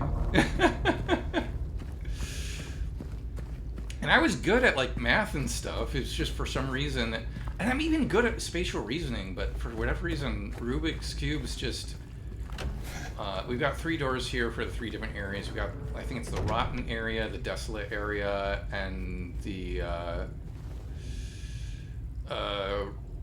Cracked or something area. I gotta get moving because it's 8:45 and we've barely gotten through any of this section. And we've got bugs, and we've got Mandarin, and we've got labyrinthine tunnels. So,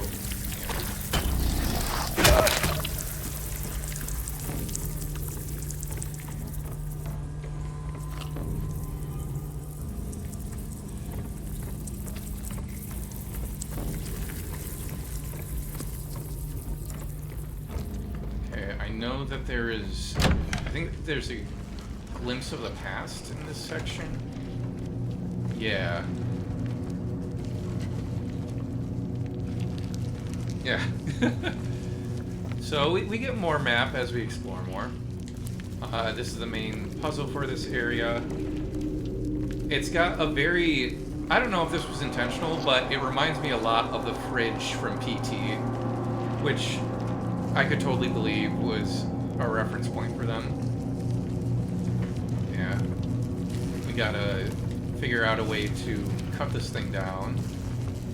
I mean, I've got the chainsaw, but I don't think it's gonna work on this. Rotten, ruined, and desolate. Okay.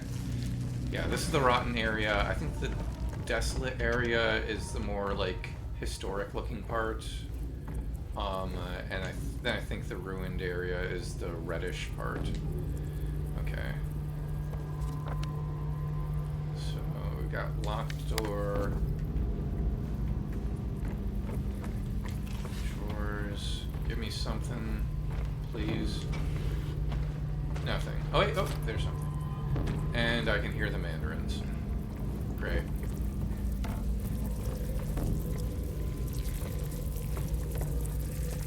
Want to go this way first? Yeah, it's open, so I might as well.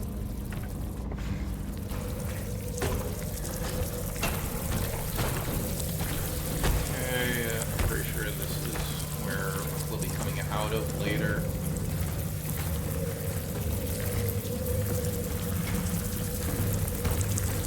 I ran around this area so much, I do kind of remember things now. And the screaming! Why the screaming?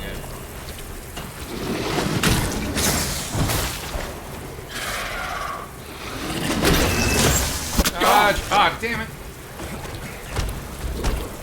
I feel like the Mandarin attacks are the most, like, Lovecraftian of any of the creatures because we got tentacles. Oh, hello. Why are we not bringing out my weapon? I definitely was pulling the trigger. Why is my left trigger not working?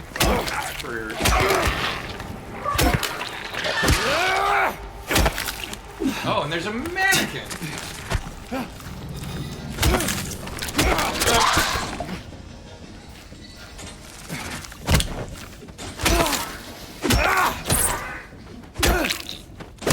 Wow, meleeed them both. Okay. There's my gun. Why is my left trigger not working for, like, actually aiming? Did something happen to my controls? All of my other buttons are working.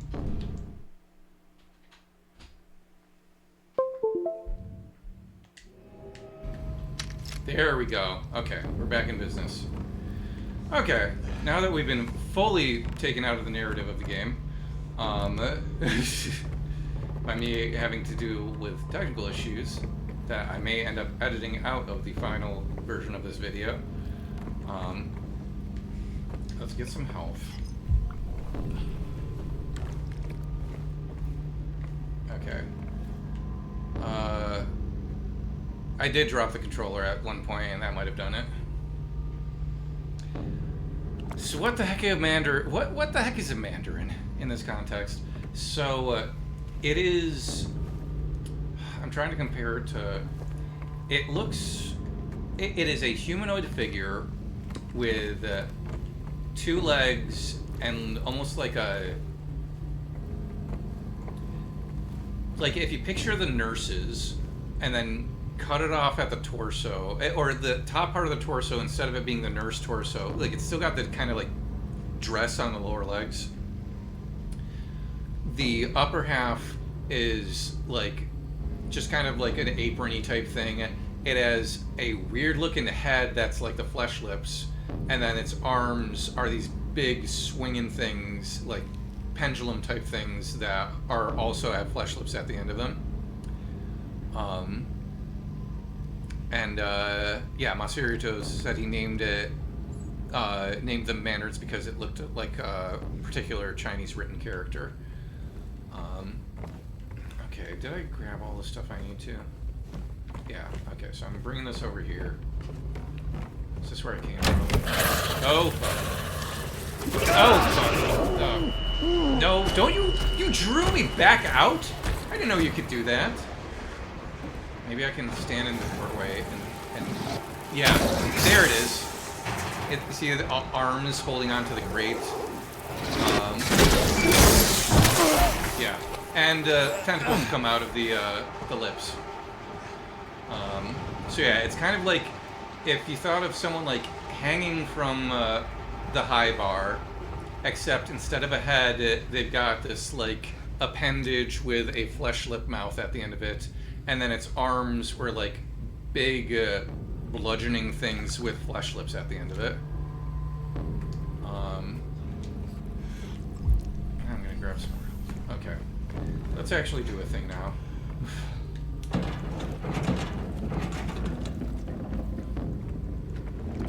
We will actually get to see a much better look at their character model, the monster design, later on in the game. So, if it's a little difficult to tell what they look like now, don't worry, we'll learn. You'll be able to see them much better later. Okay, I think there is a glimpse to the past somewhere in here. Oh no, no, this isn't where it is. I know where it is.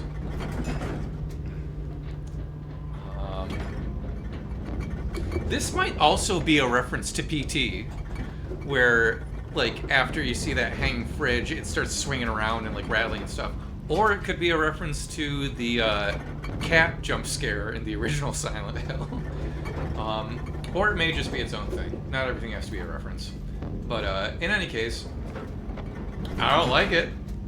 I don't want to open that fridge. I'm going to go over to this door. Is this where we came? Yeah, this is where we came in, isn't it? Oh, wait, no, this just leads us out. Okay.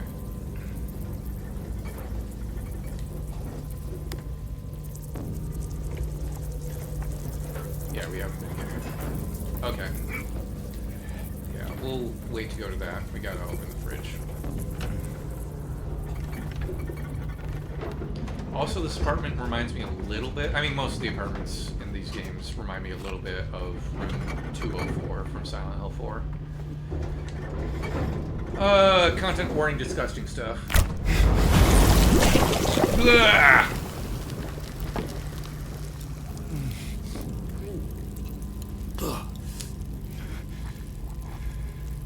There's no reasonable explanation for any of this. Like, maybe some of it is intestines.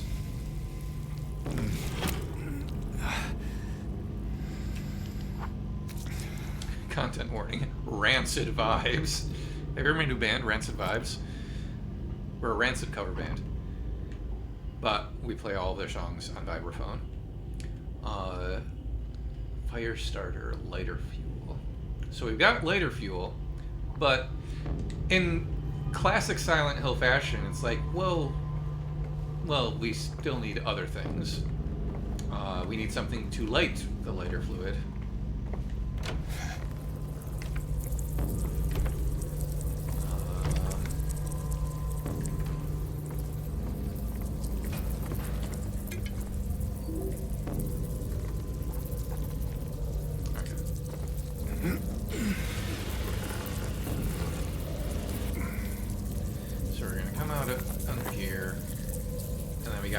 To the suspended cage room.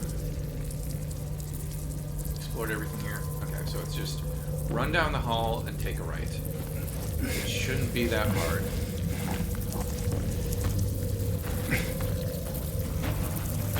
It's so weird that it was just like that one button that didn't work. Like, it was clearly a connection issue, but it was only that one button that didn't work.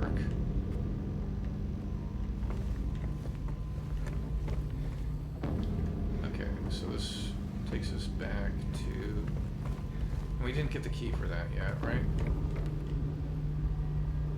No.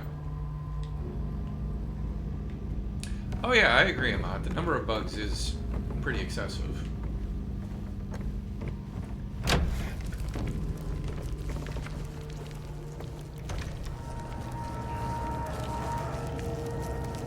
What are we hearing? Is that the flickering of the lights?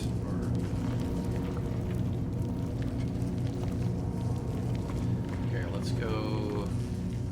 Yeah, let's save it. Just because the Mandarin can kind of be annoying.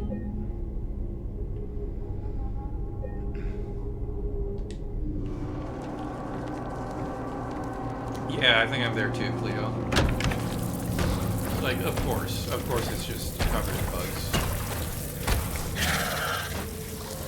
And in this case, they also partially work as camouflage for the Mandarin.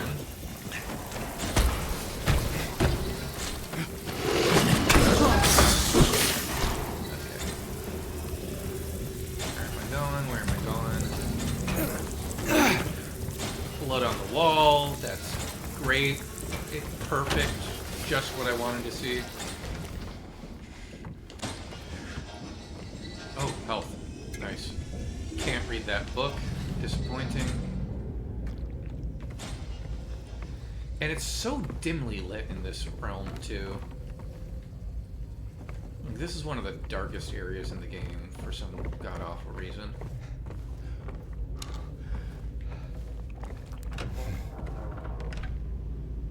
Okay, we should be coming up on a glimpse of the past soon, or another mannequin.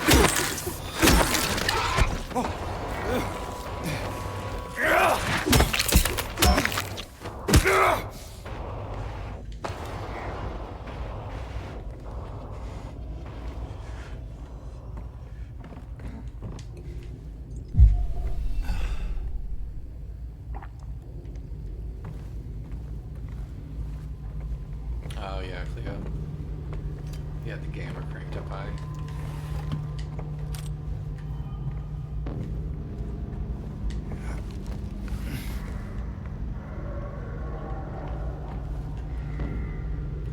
To be fair, I think the glimpse of the past in this area is pretty hard to miss, so I shouldn't be too worried about it. Okay. So, something awful happened here.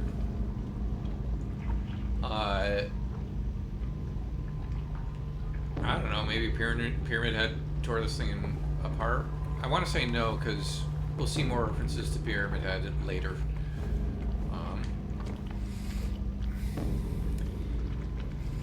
Sticking his hand where in places it shouldn't go.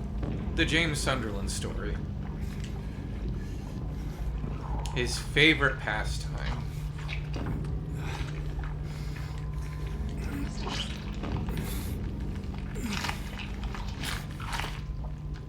And we have a lighter wick. But we have no way to light the wick.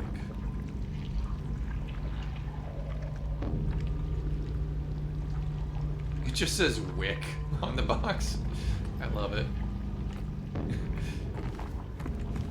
Yeah, the why am I doing this face? It's pretty incredible. Yeah, this is the point where any sense of reason has probably left your brain. It's just like, yeah, I guess, okay, we're doing this now. Sure, why not? Okay. Okay, so this connects to the other area. And there's the Mandarin, and it's screaming. Great. I wonder if I can pick it off from here. Oh, I don't like how red it turned. That's disgusting. I want to see if I can actually kill one of these things. Because most of the time I just run away from them.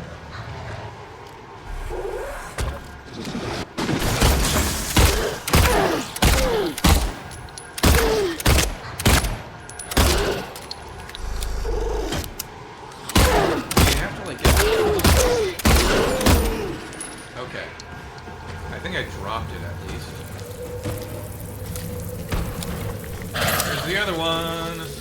Hey! Oh, jeez. That's my frame rate, you screamed so hard. Although that was actually a kind of cool glitch.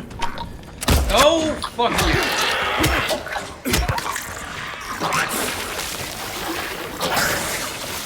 Stop it. You're disgusting. I hate you. Are you? Okay, no, you did explode. And your leg is sticking through the wall. Great. Okay. Yeah, I figured we'd probably only get through the rotten area tonight. But actually, no. We could get through You know, we could get through the other two areas if I make good time. Because there aren't any other, like, big music moments to talk about this session.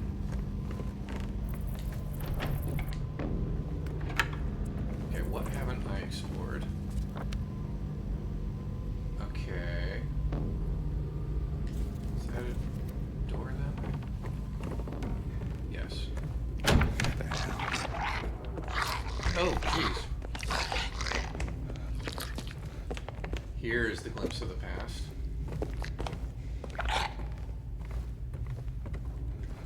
What is making that sound? Where is it? Oh, there it is.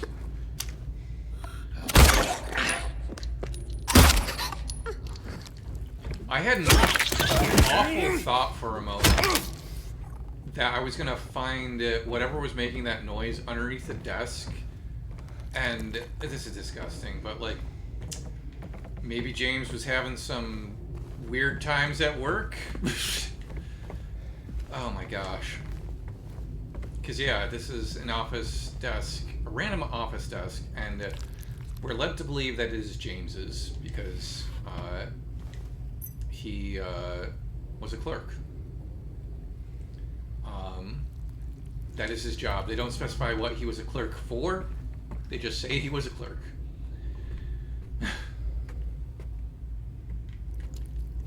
So wait, is that the glimpse of the past in this area? Or let me check my checklist really quick.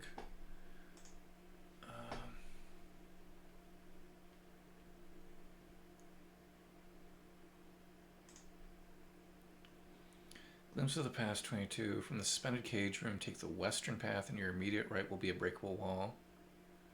Oh! I don't think I've ever seen that one before. Okay. I'm glad I read. Also, I just saw my notes for the Maria scene, and one of the things that I didn't talk about there that I thought of when I was writing notes for this was the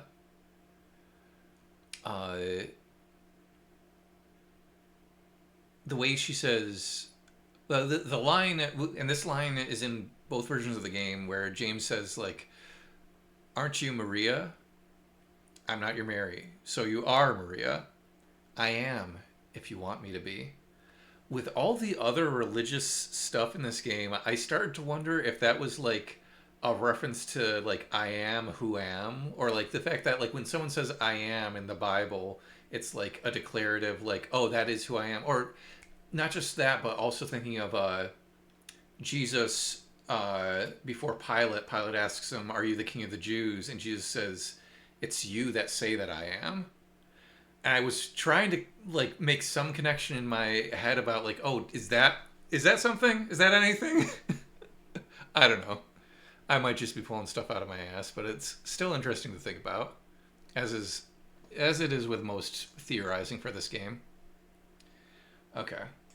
Yeah, I don't know if I ever got that glimpse on previous playthroughs, because I don't think I recognized that there was a breakable wall anywhere.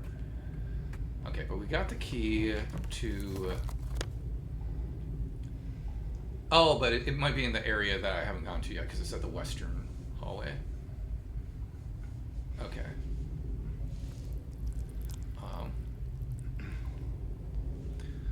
Also, I love and am baffled by James's cubicle showing up in the midst of the rotten decay. Yeah, that is peak Silent Hill to me, because there's a whole... during the nowhere section of Silent Hill 3, we also get moments like this where, like, Heather... She's going through this otherworld version of a church, and then she'll walk through a door, and it's like, oh, this is the apartment I lived in with my dad, or, oh, this is Alessa's hospital room. These places shouldn't be here, but Silent Hill has seen fit to present them to me.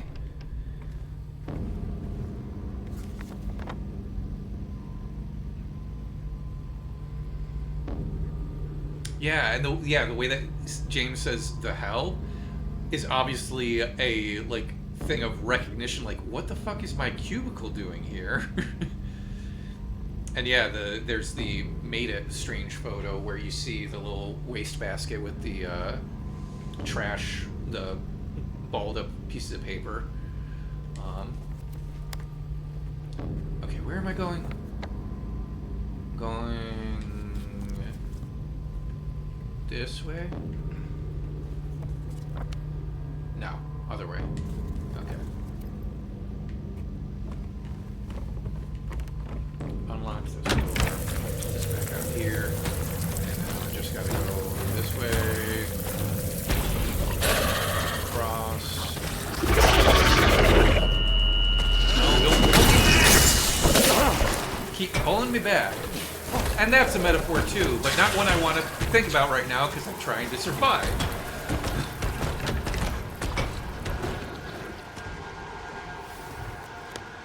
Okay.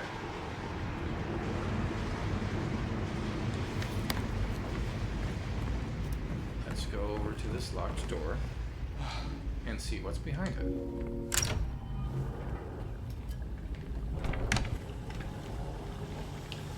And we can't reach in there right now because the water is boiling.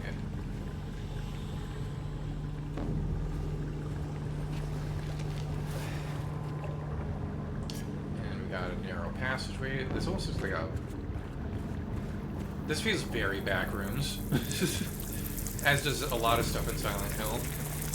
Silent Hill did it first.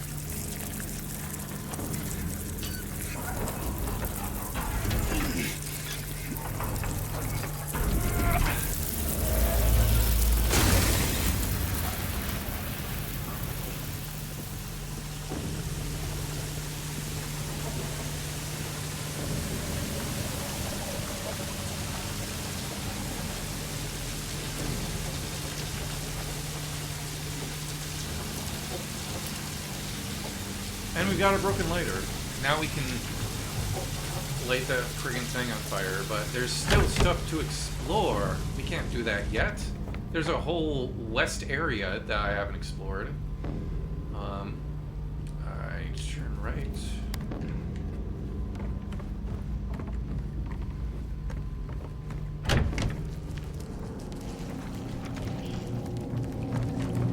Save it for good measure. Bullshit happens. Yeah, I'll keep this at the rotten room.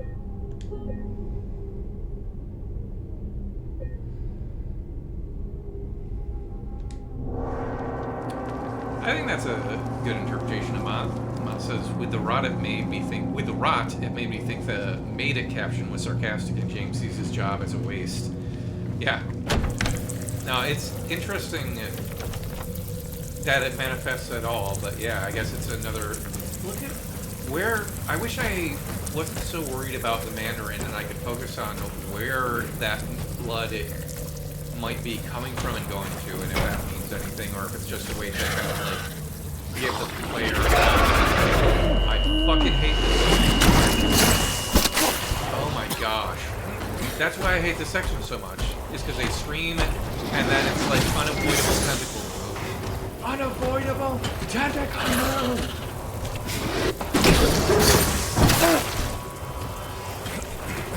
Oh man. Okay, I think I passed the breakable wall, didn't I? But let me get through these doors first. Yeah, because I've been here before. Okay. Yeah, I need to go back. We have to go back, Kate. Okay, but first, I have to heal because fucking Mandarins. No,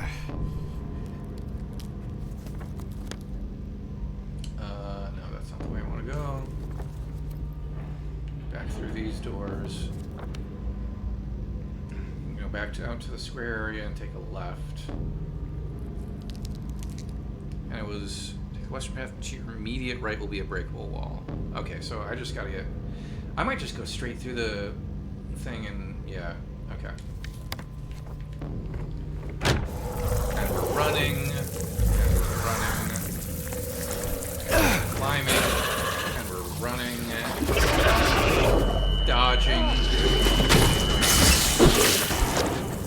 And we're running.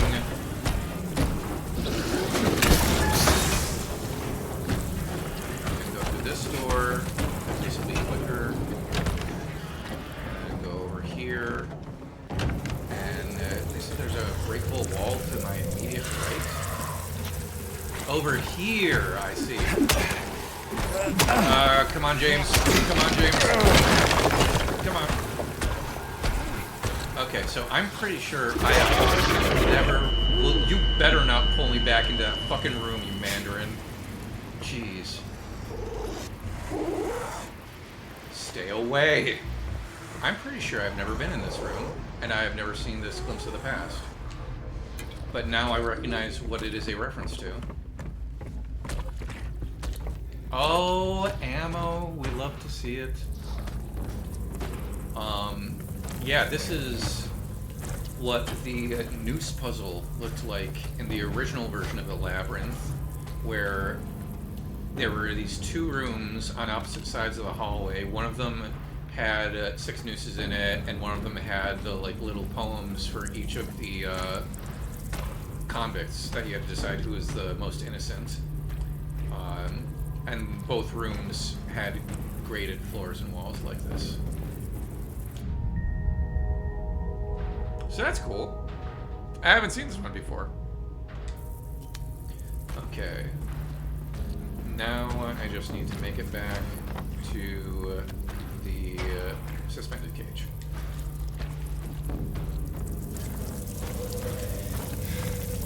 Part of me kind of wants to do a longer stream tonight, just because we spent so much time talking at the beginning of the other one. Go through the door, James. Okay. We spent so much time talking at the beginning of this one, and I also did a lot of preamble. And I actually don't think it'll... I think I can get through the next 2 sections. We'll see where we are at the end of the Desolate Area. Oh yeah, I need to combine things. And I need to heal again. Hello? Why aren't you actually using the syringe? Are my buttons not working again? Maybe it's something about this. You know what? Fuck it. I'm just gonna keep going and hopefully it'll start working again. Maybe it's something weird about this area. And it's like, hey, you got... Why are you trying to heal? You got stuff to do. You got shit to combine.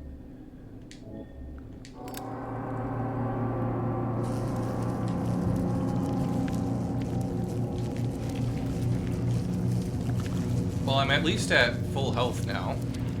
Resetting the game did do that for me. Maybe that was the issue. My controller was showing me in the red. Maybe I didn't need to heal at all. Maybe the healing was the friends we made. Okay, you guys. I should not be wasting time like this.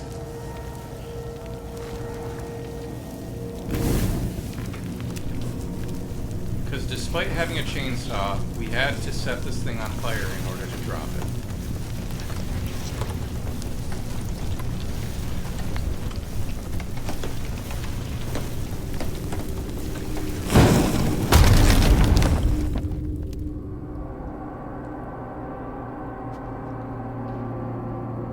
Yeah, I think I may have just been misreading that I needed health, and the reason I wasn't using it was because I was at full health, but my controller was glitching and showing red. But didn't he look damaged? I don't know. Oh, now we're gonna do this. You're not gonna let me... Oh, my goodness. Yes, another hole for James to jump into, because why not?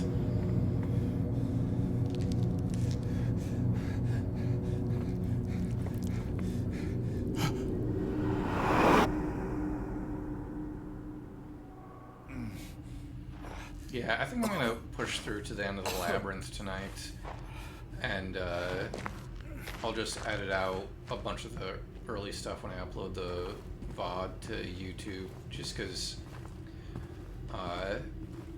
there was a lot of time I wasted at the very beginning, and then there's all these tech issues and stuff. And we're back. So we completed that area. We got the glimpse of the past. And now we have to go to this area, right? Which is the weird other symbol. Cleo, are these alchemical symbols too? Or is it something else entirely?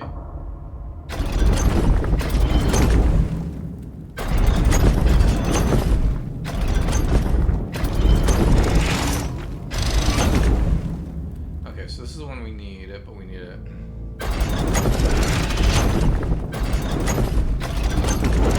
There we go.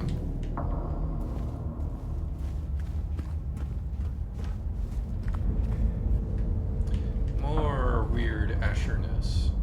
It's really cool. This was a very different thing in the original game where, like, it was more just like Labyrinth was its own thing, and one of the rooms had this box in it, and while you were in the room, you would rotate the box. It didn't look like anything was changing because you were just focused on the box, and it didn't have an animation for it, really. Well, it might have had an animation for it, but it was like, turn the box this way, and they would change the doors in the room as if you were rotating the walls of the room around you.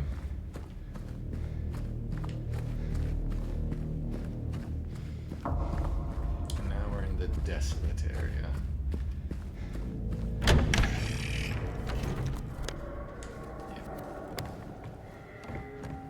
Okay, let's see if I can speed run this. Probably not.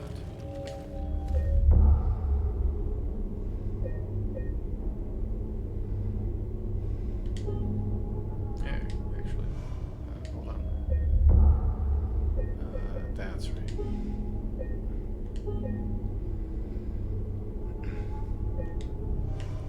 Okay.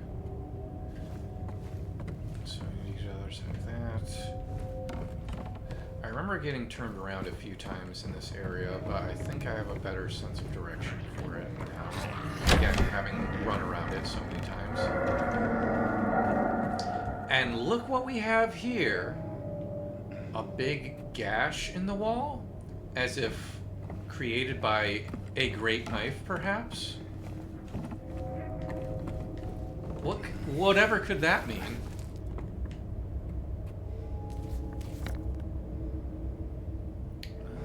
Do I want to go the other way first? I'm going to go the other way first. I know that there's ammo there, but it's that weird thing of like, oh, I want to make sure that I go to a dead end or something. Okay, that just leads back into the main hallway. Let's go this way. Oh, is that door? Okay. What? Where am I? Who am I? What's going on? Oh yeah, that is where I came from.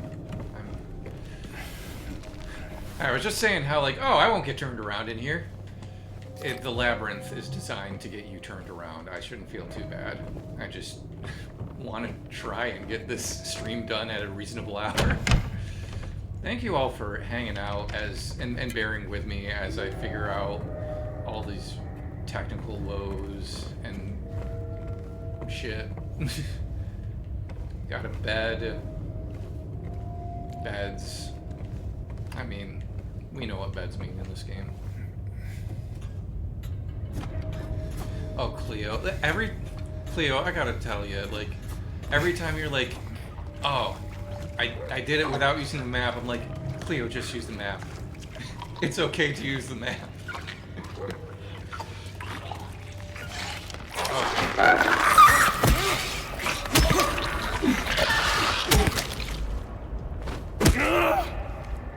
Alarming pillow, yes, yes.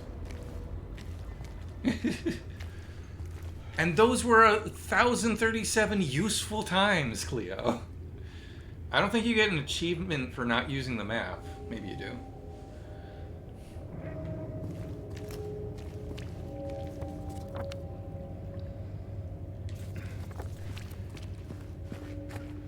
In fact, I think you get an achievement for using it so many times.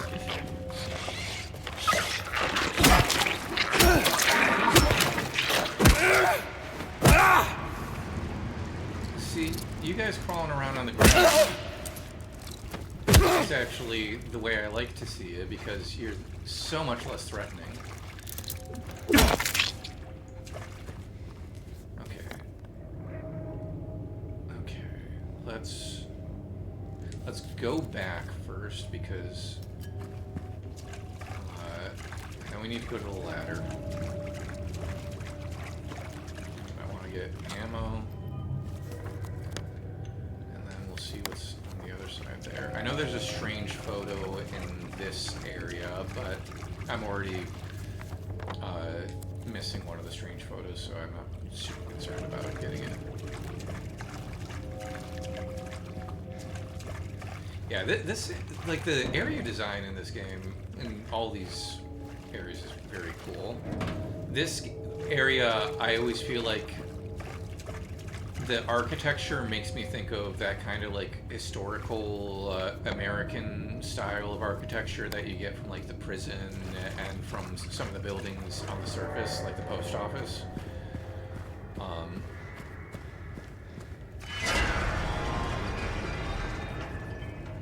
What could that possibly be?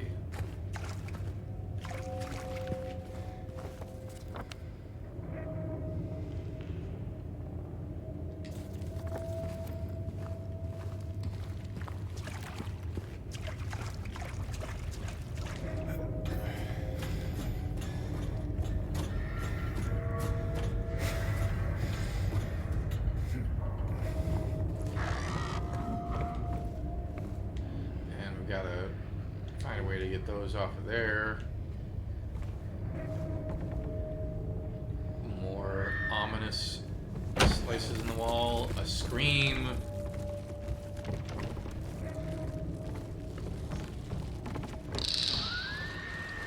Another scream. Oh, and they're climbing on the walls again. Oh, you motherfuckers. Ah! Stay close to the ground. Okay.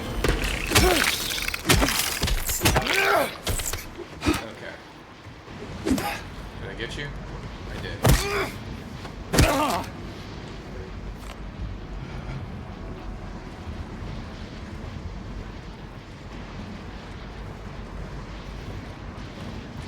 Yeah, the Wilson coal mine was in the original, wasn't it?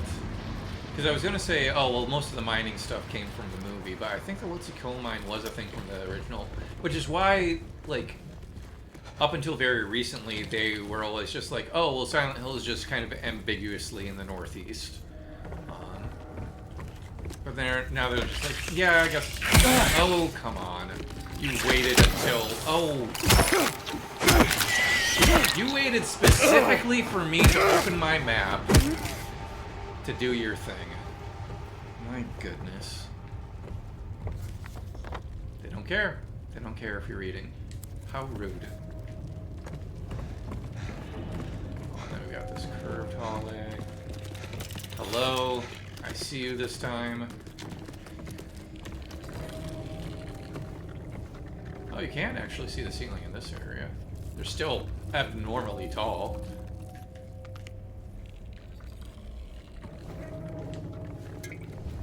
Yeah, for whatever reason, this always gives me government building vibes, although I don't believe that's necessarily what they were going for. It might be another building type thing.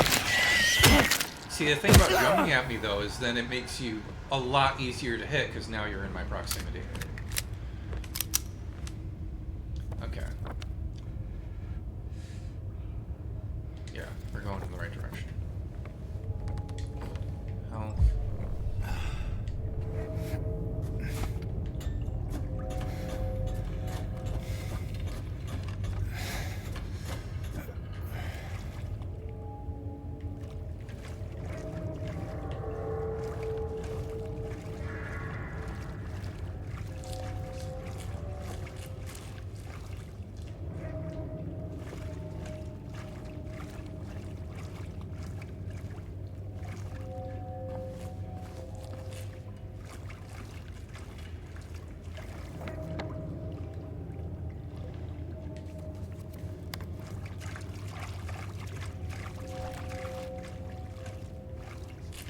Ah!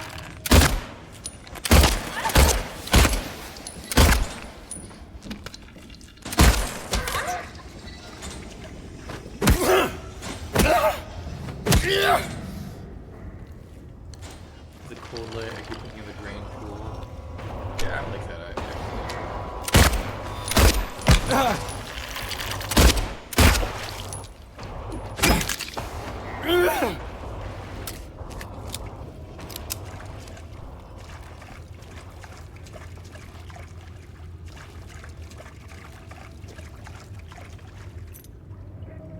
And there's the key for the handcuffs.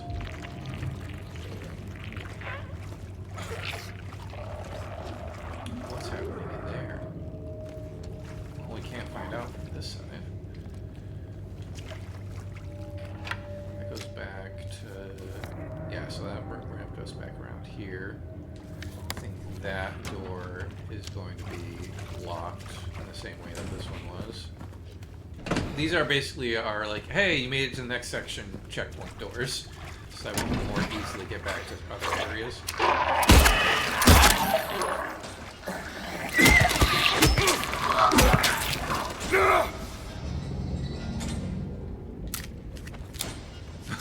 Why are there cubes, Mary?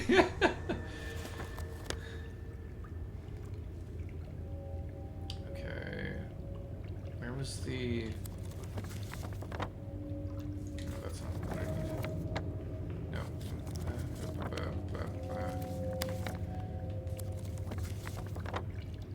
Handcuff gate. So I need to get back to either 2 or 3, I think. Yes.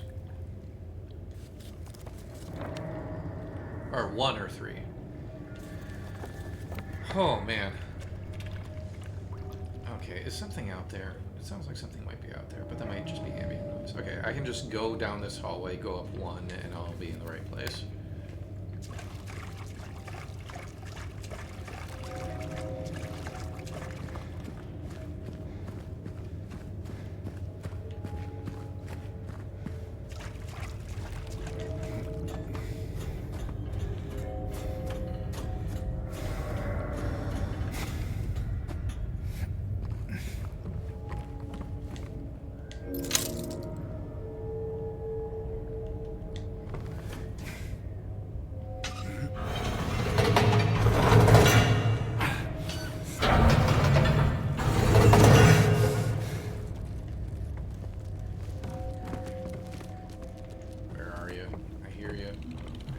There somewhere. Watching, waiting, commiserating. Aha! I have you now. Oh, no, it's gonna jump. It's gonna jump. Where'd you go?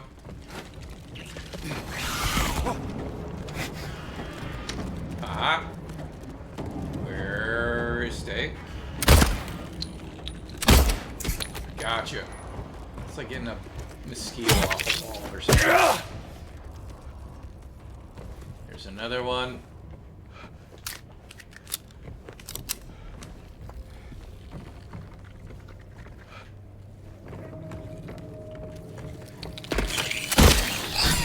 Gotcha. Oh. You dodge now. Okay, that one, I will give you that one. That's an impressive move. Impressive little bit of footwork there, and now you're dead. It wasn't good enough.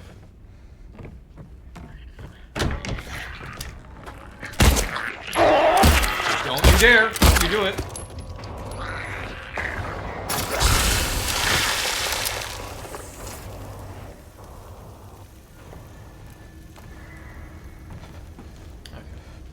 We have a traversal.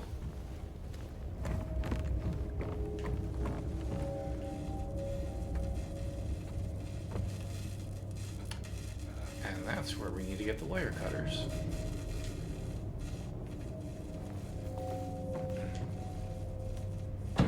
Oh, and this actually serves the purpose of solving 2 traversals by moving that away from this little alcove, and also giving us a way to get up to this other one. I feel like the first time I played this area, I did it in a completely ass-backwards way, and now I feel like I'm doing it the way it was intended to be done. Or maybe I just got really confused. I will go through here just to get it on the map, if it will let me.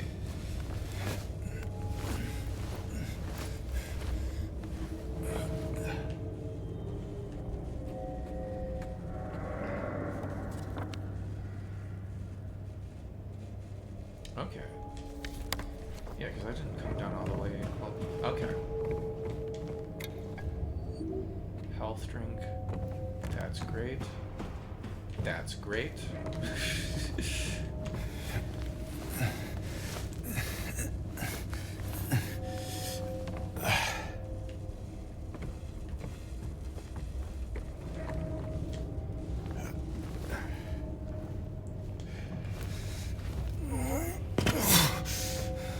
Okay.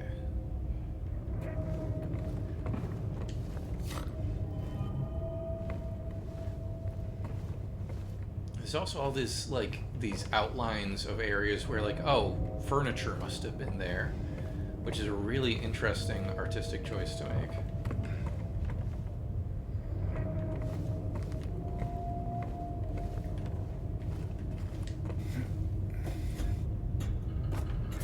This is probably the most backroomsy area in the entire game.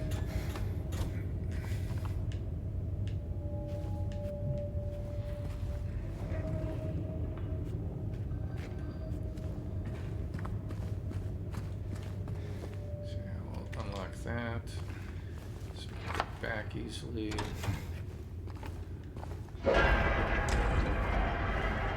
And that's letting us know, oh, you can't go back to this other area. But why would I want to go back there anyway? Forward, only forward. Got a creepy leg. Well, that one is a little bit more unsettling.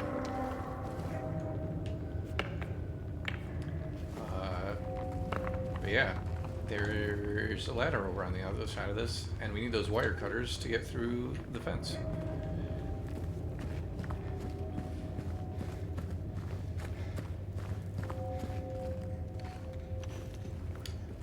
Okay. Do we have any items down here? Maybe.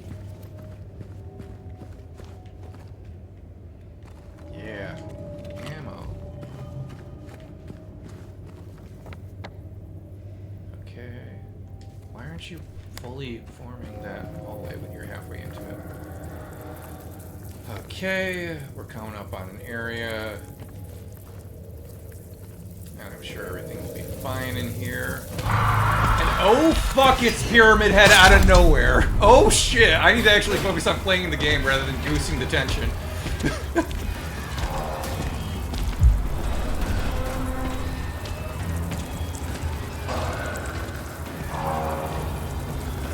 Is this locked? No, this is his lair. His area. Break the wall.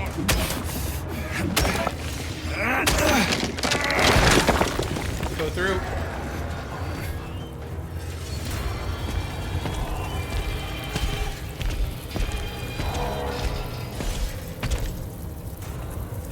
He's just standing there, menacingly. I do want to try and see if I can show off a little bit more of this room. Because, yeah, when you first get here, you get an achievement that says, like, his lair or something. So you've got another one of those iconic cage thingies. You got your chains with mold or some fungus or moss on them. You got your industrial fan. Got another one of those dudes. And, he might be on his way. I can waste more time.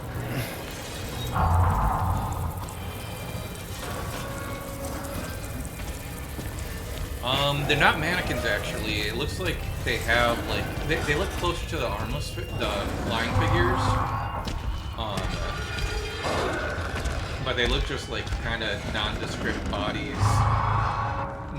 tied up like the straitjacket backs of the lying figures. In the timeless words of Chevelle, a straitjacket fashion, if you will.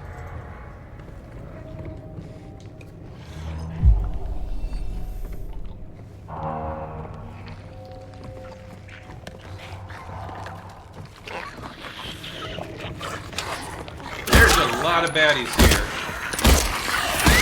And there are a lot of explodey ones. Oh, come on. Oh. Stop it! Oh, shit. Okay. Okay, I'm gonna run. I'm going to come back here. I'm going to switch to the shotgun, and I'm going to kill you. Dodge out of the way of your ass piece of shit. Oh no! This is almost as bad as the showers. Oh fuck! Oh no! Health. Health. Get it, James? Oh man.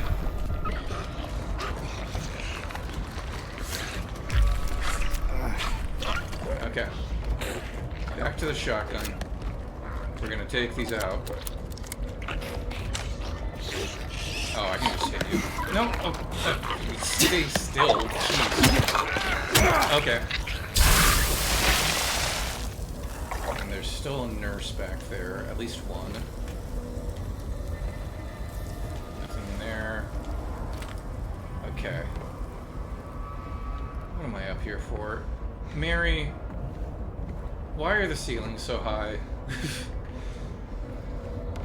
Why are there nurses, Mary? This isn't a hospital.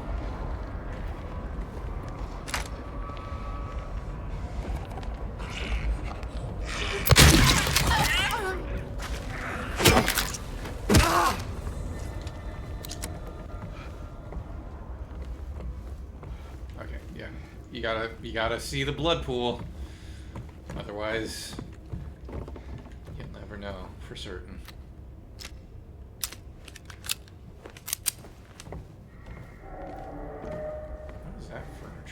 I almost wanted to say it was a piano for a second, but it looks more like maybe another office cubicle, or I got no clue, and it doesn't matter.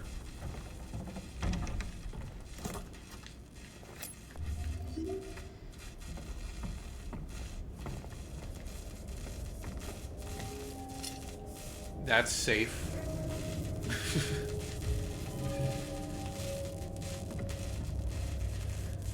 Okay. That's where it came from. So if I go through here, this door is now open.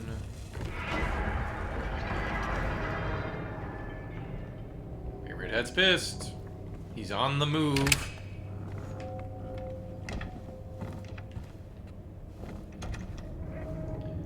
Okay, so the wire cutters, I needed to bring them to the metal grate downstairs. The wires.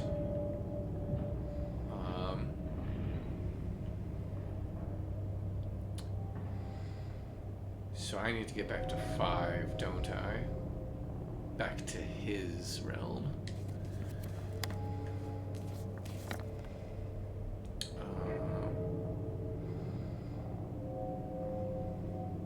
Okay. So turn around, go back up through there. There's a whole area that I didn't explore. Hold on. Or at least it didn't write it down. Let me go back through here.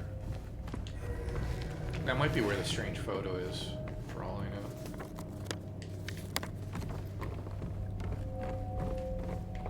know. Okay, that's right. I went straight to the ladder for 2. And did not open up this stuff. James, why are you pulling your gun out? Oh, fuck! That's why, because it's a mannequin, of course.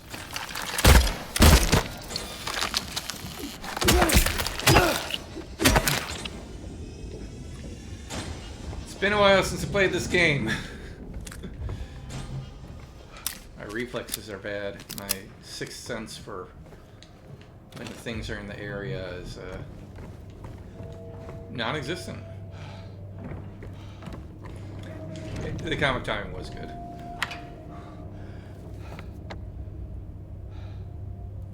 Okay. So yeah, I'll go through here. Save.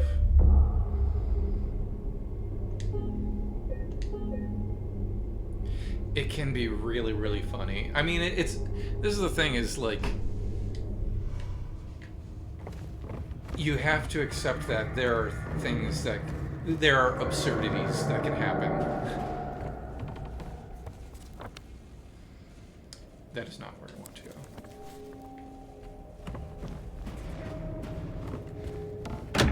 Is this where I want to go? And yeah, okay. I go this way. This way. This way. Yeah, I went the right way. Did I get everything else over here? This is where I had the battle. Every stream's gotta have a battle.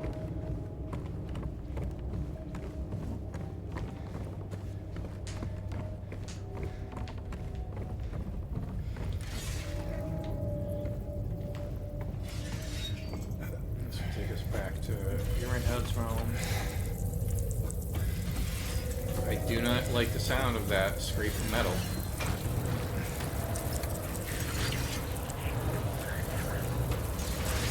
He's still here.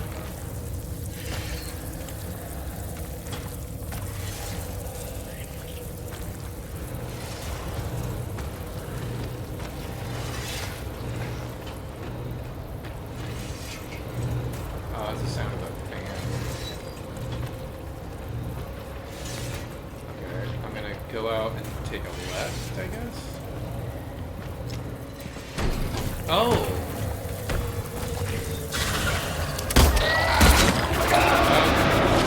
What? Oh, is there Mandarin underneath those grates? Okay, I'm going. Holy shit. Is he like right on top of me? I don't know. There's a thing right on top of me over here.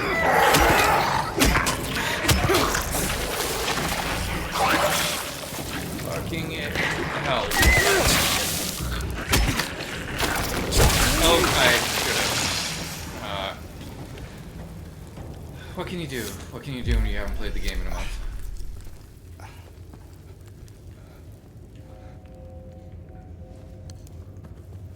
I don't know that that red light was always on above the door.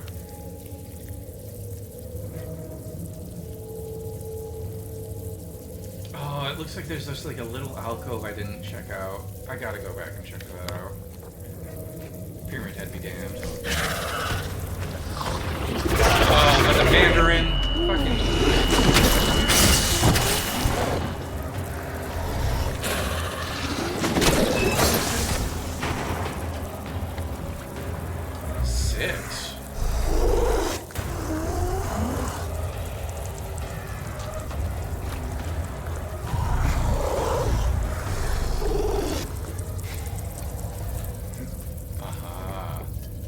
This must be where the strange photo is.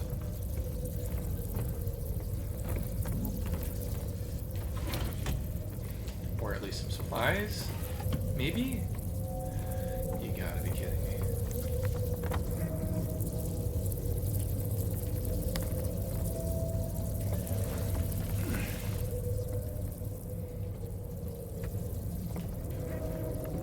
Ah, yeah, there it is.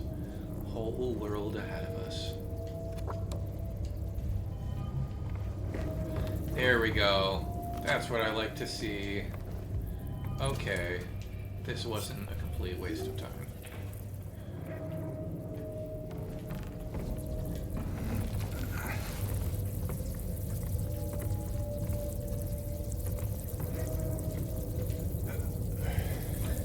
Now, I can go down and escape.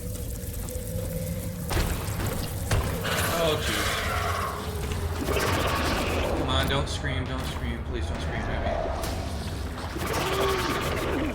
Well, at least I'm out of the room. That's wild. I don't think I ever realized that it literally, like, draws you toward it with that scream, which is just not fair. Okay. Now we can use the wire cutter on this.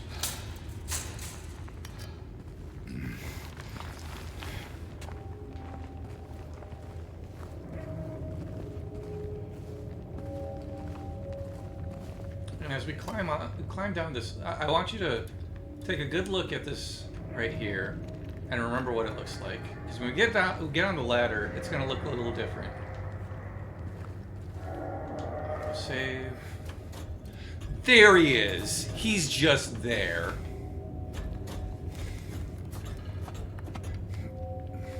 Oh, jeez.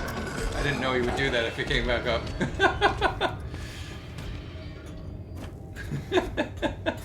That actually gave me a little bit of fright. Stay mad about it. He fully could have gone through there.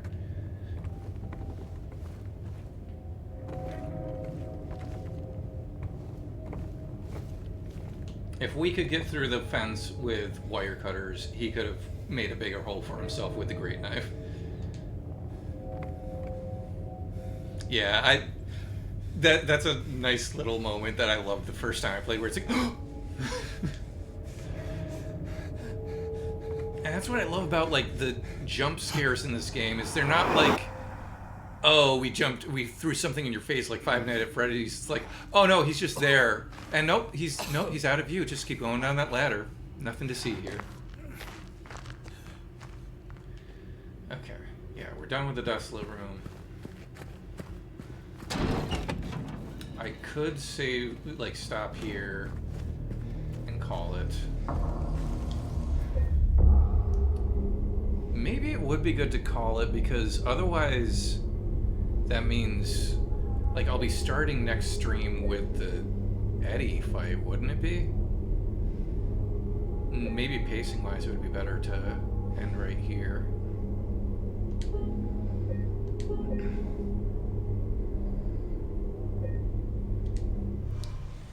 Yeah, I'm feeling pretty good about where we are gameplay-wise. So I think if I stop here, it might work out well, because we just have the ruined area left. Then there's a cutscene after that. And then there's more Nowhere Otherworld stuff. And then I think it's the Eddie fight.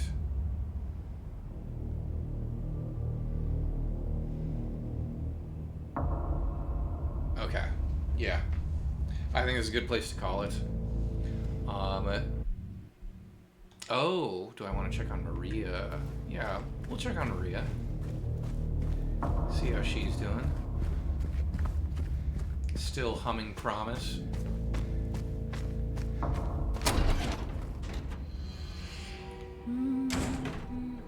Maria, do you know what I just went through trying to get you out of there? I got more ahead of me. And all you can do is just sit there and hum. Okay. You sit there and hum. I'll be there soon. In 2 weeks.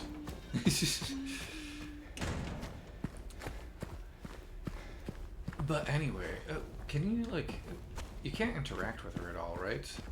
I've been wondering what ending I might get without, like, the additional items and stuff, because I think when I get to that point I might want to see, like, I haven't gotten the Maria ending, and if I can get it naturally, then I can get all of the endings that I still need on this run. And there's stuff I can do in the hotel to push it towards the Maria ending. But yeah, I'm gonna save it, and we're gonna call it there for tonight. Thank you again, everyone, for watching, hanging out, bearing with the technical difficulties. I'm gonna do that so that I don't have ambient noises drowning me out. That's the phrase I was looking for. The next stream will be Wednesday, August 20th. Keep an eye on my social media for a new Mosaic Mind stream. We were going to do one tomorrow, but our guitarist is unavailable, so we won't be able to do that. But we are hoping to reschedule, and hopefully it will be sometime soon. If you're interested in that stuff, we did do like a test acoustic stream last week, so you can watch that. I think the VOD is still on Twitch because it's now set up to do VODs because apparently they changed the default. But we also have one of our shows on our YouTube channel. That's twitch.tv/mosaicmindband or youtube.com/mosaicmindband. If you want to keep up with me on other socials, I'm iDoherty451 on Tumblr. I have my website, ian-doherty.com. Moobot's been spitting that link out like it just did. Thank you, Moobot. And yeah, I'm happy with what we were able to get through tonight. We probably could have gotten through the entire Labyrinth if I hadn't spent so much time talking about the After Daddy music, but it was both because of the gravity of the scene and because of how much I love the music. I wanted to give it its due. Trying to think if there's anything else to keep an eye out for. Oh yeah, I'm now putting up the music analysis sections of these streams on YouTube as their own individual videos. They're part of a series called Staying on Theme. The first one about the two big boss fights in one night would be a lot. I think there's a good the first one came out the first of the Staying on Theme videos came out on Monday, and it's the opening scene with White Noise, Actual Noise, and the introduction of the Promise theme. And this coming week will be What Lurks in the Forest, the music that plays when you meet Angela in the graveyard. And one of the things I'm doing for these individual videos is I'm also editing in notes and text and like pictures of definitions and stuff. When I'm talking about chords and different music theory terms, I'm putting information up on the screen to kind of supplement what I'm already talking about in the video. So even if you've watched the streams, there will be a little bit additional stuff there to hopefully make the concepts make even more sense than they did just by me talking about them and showing them on the keyboard. But yeah, thank you all so much for your support. Thank you for hanging out. Hope to see you in 2 weeks, and take care of yourselves and have a good night.